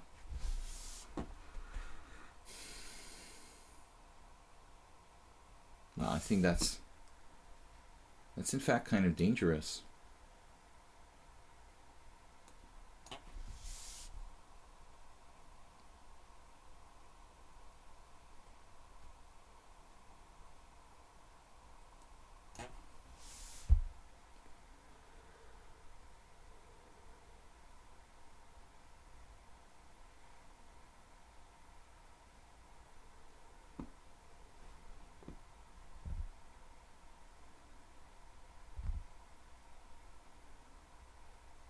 Threatening e5, which is very hard to meet.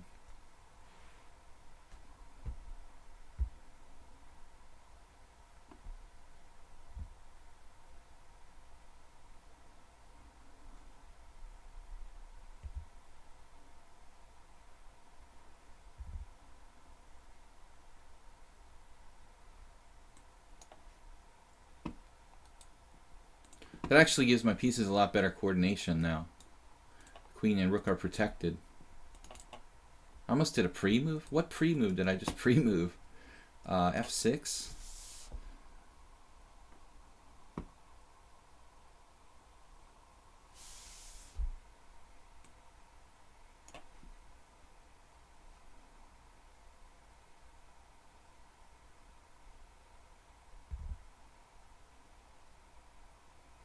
House of Cards.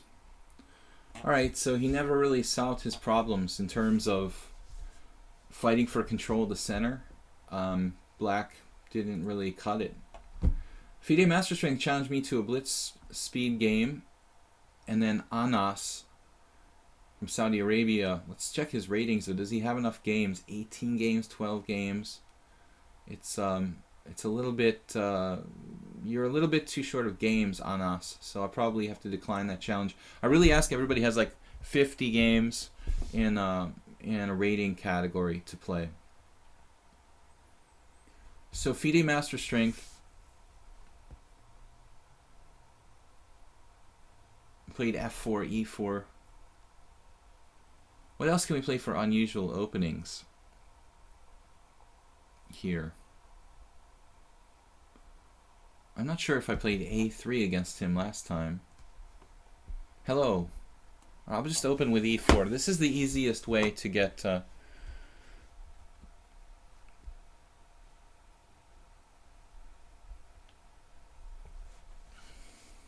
Eric Feller, which is your account? You were winning?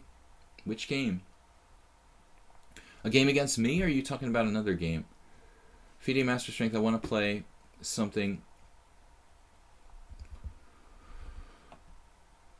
some kind of unusual opening.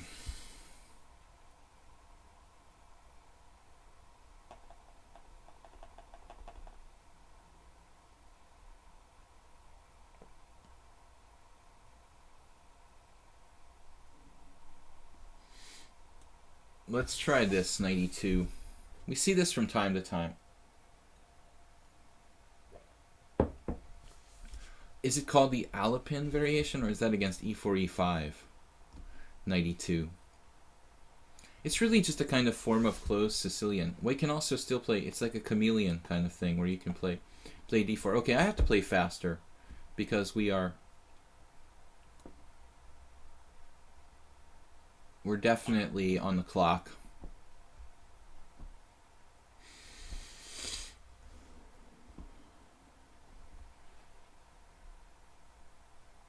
Form of closed Sicilian. I wasted a minute already. This is a blitz game, so I've got to speed it up.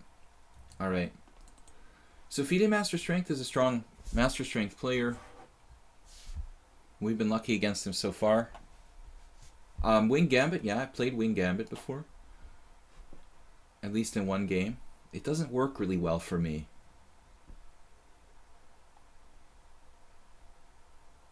The Wing Gambit never worked too well for me. FIDE Master says, so that's a point. I don't know what he means. On Sunday we had a Panov. I was black in the Caro-Kann.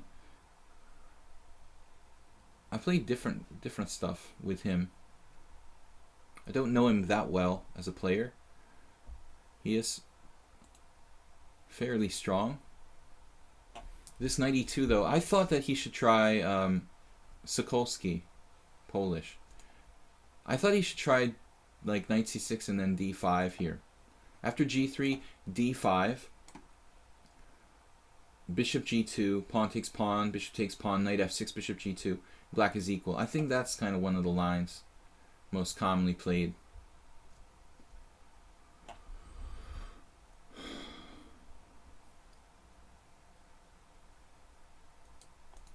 So, knight c3, knight d5. I don't really have any counterplay there. I think this is a reversed opening. I've seen some players playing this. Actually, it's kind of like a scotch with colors reversed. But I don't really like the knight on e2. I would prefer my knight on f3. A point of playing strange openings today. Well, the point of playing strange openings today, I think, is because so many people have so much information, it's it's harder and harder to get people out of book, so to speak. So I think there's definitely an argument for playing unusual openings.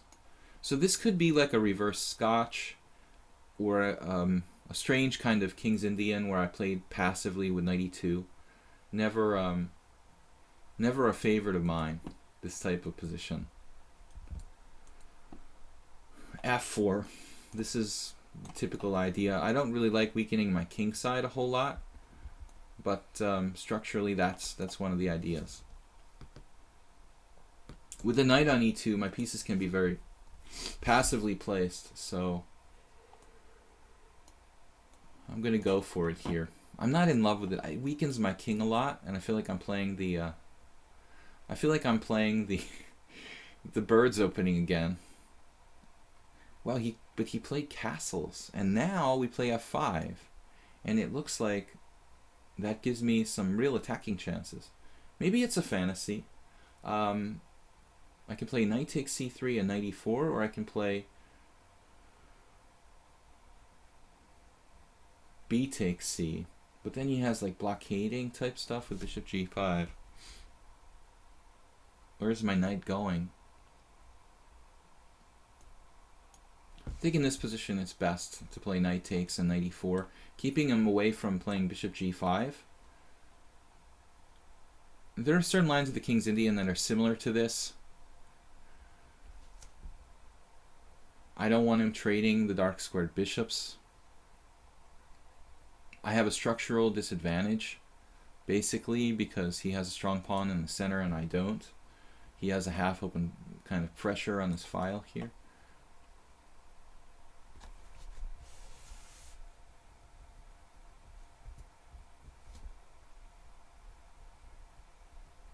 Wing Gambit. Wing Gambit never been successful for me in Blitz. I certainly wouldn't risk it in a tournament game. There are certain openings that I think stylistically different players don't succeed with because whatever stylistic factors. Like I don't do well with the Caro-Kann as much as I try to play it, whereas I do extremely well with the Sicilian. I tried to make the Caro-Kann work, it just doesn't work for me. Queen d4 check. That's a kind of strange move, you have to admit. Alright, we're just going to stick to the plan. I think he's placed his queen on d4 in a kind of vulnerable position, and he missed that I can just take. Or maybe he didn't. He's a genius, so he trades and wins on f5. Never mind. Never mind, he didn't miss it. Maybe we should just say screw that and try to checkmate him. f6. Man, it looks close. f6. Looks like we have really major attacking chances on the king side here. Have to go for it. I don't have a clear forced variation in mind. I'm just playing this on intuition. Tearing up his king side.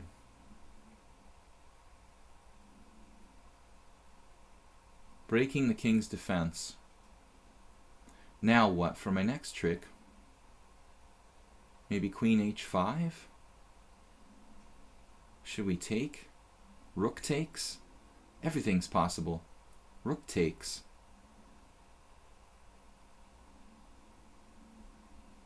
Rook takes is fun. Let's play rook takes.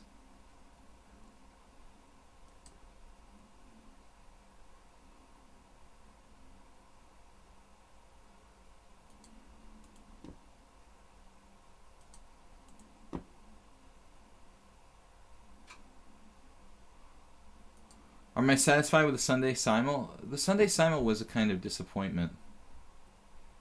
I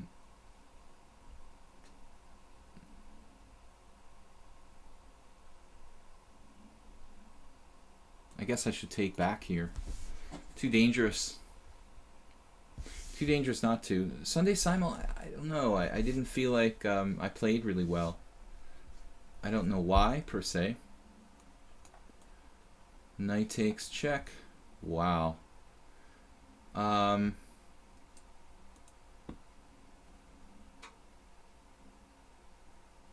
you just do that?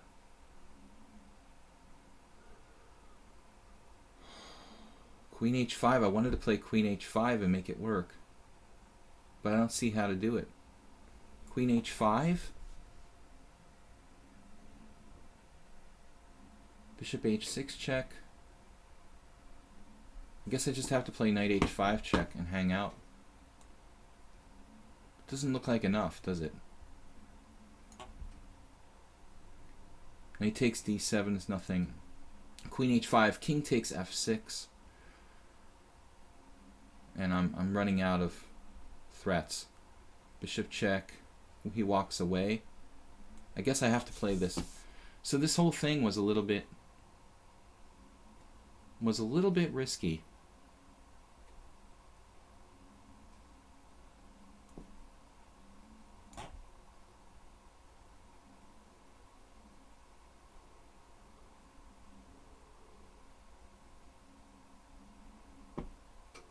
Just a little risky for why. Maybe I went too far. Can you can you say that something is a little exaggerated? Not really sound. We got a little carried away. Rook takes f6, probably too much.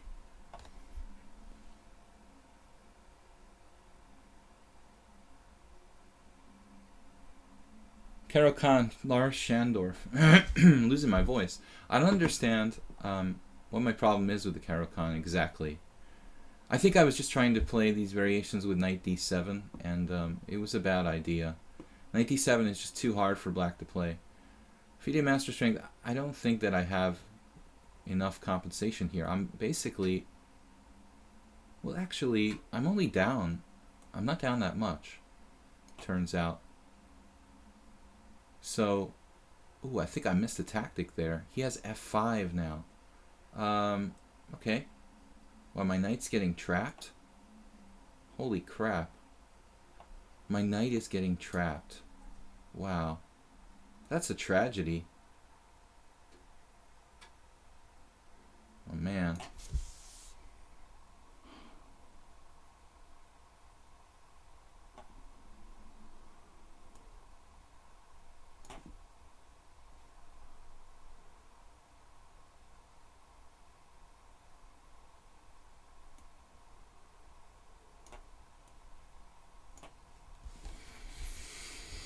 All right, good game.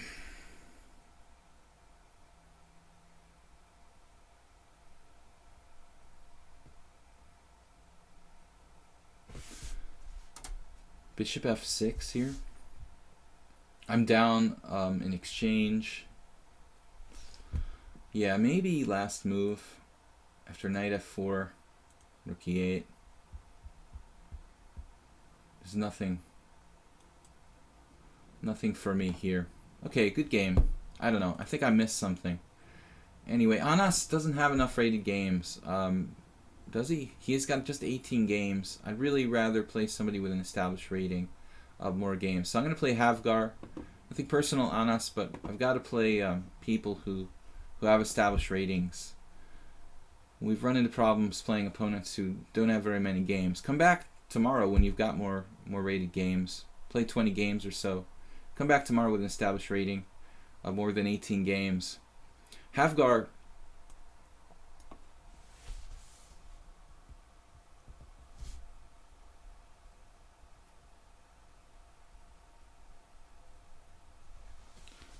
Yeah, I mean, you should play Bishop f5, the mainline Caro Khan. I always wanted to be different, you know, and not play the main line, but the other alternative, I tried to play the g takes f Caro Khan, and I tried to play knight d7, which are probably the two worst lines for black. Honestly, Benoni, there's nothing I can do to get an unusual line. Let's see if we can come up with something here. Against the Benko, I don't know. I mean, I play a fairly unusual line against the Benko, so What are we gonna do? We play the Nescafe Frap attack. That's the best I can offer. Actually, one of my favorite variations, Knight C3. So Anas, I'm sorry I can't play. Yeah, he plays some more games, and I just had to impose this rule because I was getting trolled by people creating new accounts all the time, and you like using computers and stuff. Havgar, come on, man. What is G6? That's totally boring. You're not taking the gauntlet up, taking up the gauntlet here with A takes B, or you have to play A takes B or A takes B, basically. A takes B followed, or even Queen A5 is a move. But G6 theoretically isn't supposed to be very good for black. But Banco Gambit doesn't count as a weird opening. The Banco Gambit is absolutely the soundest gambit in chess. You know, it's completely based on strategic principles. You sacrifice a pawn on the queen side and create like a massive strategic pressure on these open lines over here. So we cannot commit to the Banco Gambit as a risky or sort of unusual opening. FM Strength. Probably you got me there. I agree. I misplayed it. I got a little low on time because I forgot it was blitz in the first minute, and then I got a little like careless. I mean, rook takes f6 maybe works, but I'd have to find like perfect moves, and I just didn't have time for that. So not a really good practical idea there in the situation. Honestly, I thought that maybe you couldn't take on f6 because I'd have some mating threats, but it turned out to be just empty threats. That was, when I first went into the variation, my hope was that you can't take the knight on f6. And once I realized that you can just in fact take it and walk away, I had to recalculate everything. Alright, so Havgar has just sacrificed a pawn. It's not really a standard Banco now.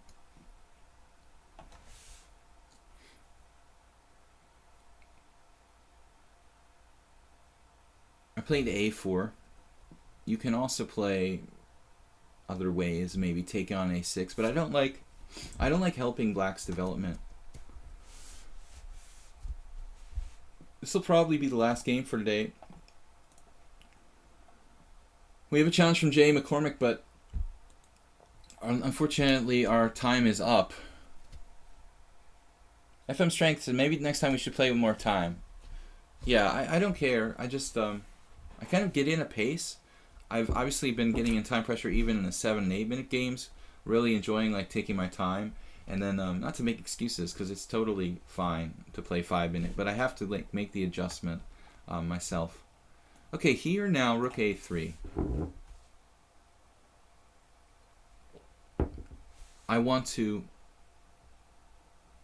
possibly take back with the pawn on b5 with the a pawn. That would be the pawn, yeah. It also gets the rook off the long diagonal. It stops kind of queen a5 type of stuff. So it's a pretty standard Benoni type of idea. I'm not sure this is the best. I've also tried really extreme stuff. And in this system, I have experimented with playing for like blowing black away with like f4 and e5. And you can try that. If you play this variation and black plays g6, you can try to blow black away with really unclear positions, like a 4 pawns attack type of thing with f4 and e5. But it's very dangerous and double-edged, and I'm not objectively sure it's correct. So here, black needs counterplay. If black takes on b5, I mean, I can obviously take either way on b5. Taking with the pawn is nice, but on the other hand, I am developing a piece with tempo here. Something to be said for that. However, I take with the pawn, you trade rooks. I end up with 2 connected passed pawns in this position. I mean, that feels like it should be good.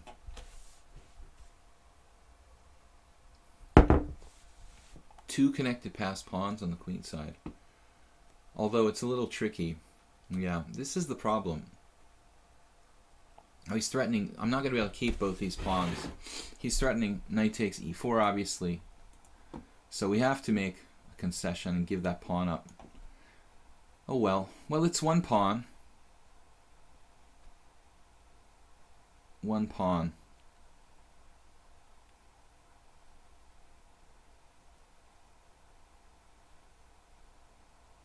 I'm not sure if it's even good what I did to bother with a takes. Bishop here. I have to get developed quickly. We're still up our Benko pawn. Knight g4, double attacking my knight. Shouldn't really do any damage, I guess. Play queen c2. But I see he's got a lot of play now. He's done this before. He's got some counterplay. It looks like black has good compensation. Yeah, I'm a believer, Havgar. I think you know what you're doing. This is one position where maybe I could have played h3, but it looked very slow in this position. Play h3 and stop knight g4. Although maybe it's a worthy investment. I'm not sure. It looks like black has a lot of counterplay. So I would say I'm a little worried at this point. Wow. I'm surprised by that move. I thought you had me, dead in the water with an f5 break and good chances. So I think that's a very slow move by black. Not a bad move, but a slow move. It looked like f5 was all set up. And it's still reasonable, to develop the way he did, but now h3, kicking him out.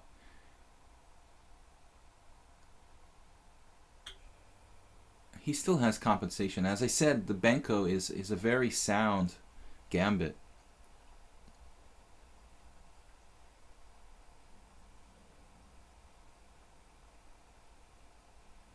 Bishop h6 drops material. Queen a2, trading queens.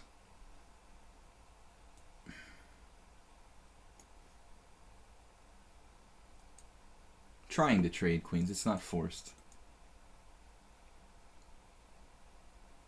Probably prudent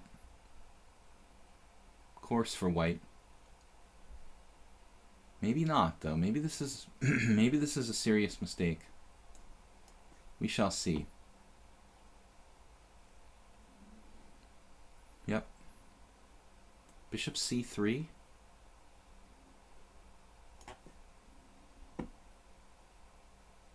Oh no.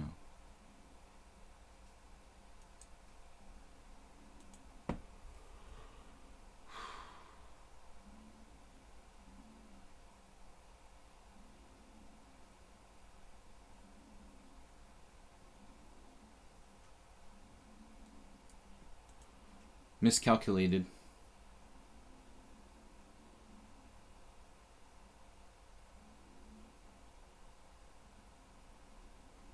Havgar, I thought you were Romanian. Are you living in Norway? Speaking Norwegian? I'm dead here. I just missed this. Damn.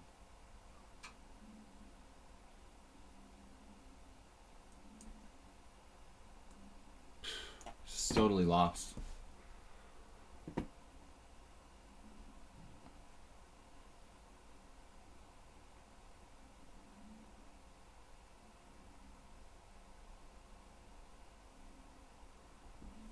Man, I had to play something else. Black has the advantage after bishop d7. Totally forgot about rook a8 until it was too late. I'm playing well this week. Well, we had a kind of shocking day. Let's try f4. Any sort of hope here? Probably not.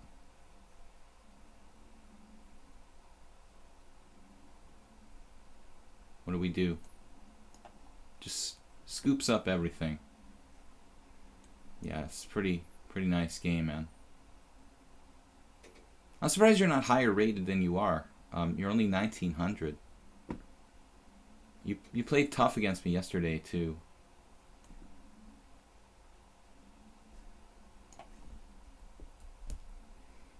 Try to get some counterplay. Doesn't look like enough. Doesn't look like enough.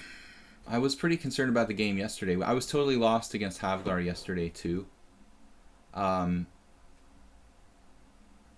this is not the first time. Also had me busted with black in a Nimzo yesterday, but lost his way in time pressure.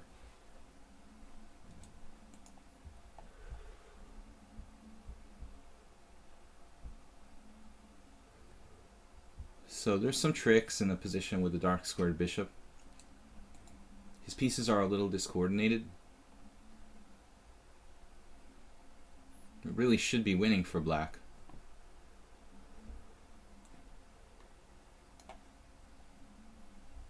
Oh yeah, this is toast.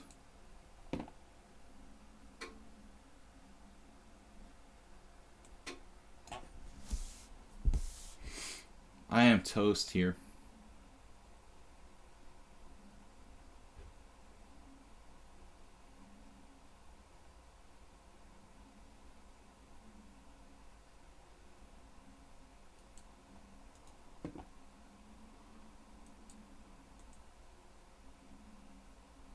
Our only hope is to confuse him in the time pressure.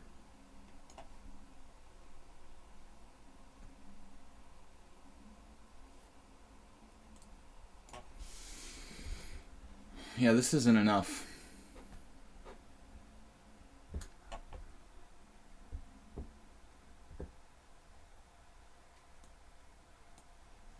Yeah, I forgot that his bishop had the d5 square. Played perfectly. Yeah. Nice game. Alright guys, that's going to do it for the stream today. Well played. Havgar, I thought you were Romanian, but you've got Norsk on your language there. So maybe you moved. Anyway, we will be back tomorrow with Thursday Classical and Blitz here on lichess.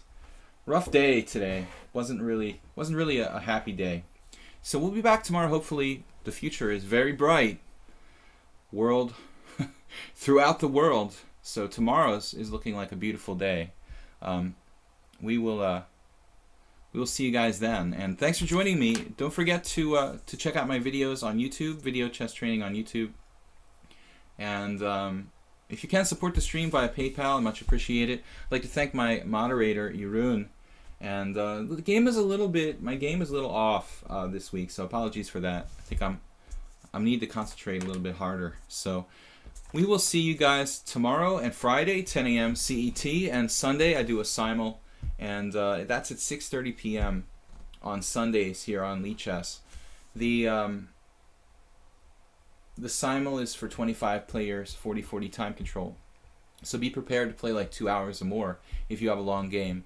And this week I am working on, maybe today, hopefully, I'll get up a video on the YouTube channel which highlights some games from the last simul this past Sunday. So I'll see you guys later, and thanks for joining me. Bye-bye.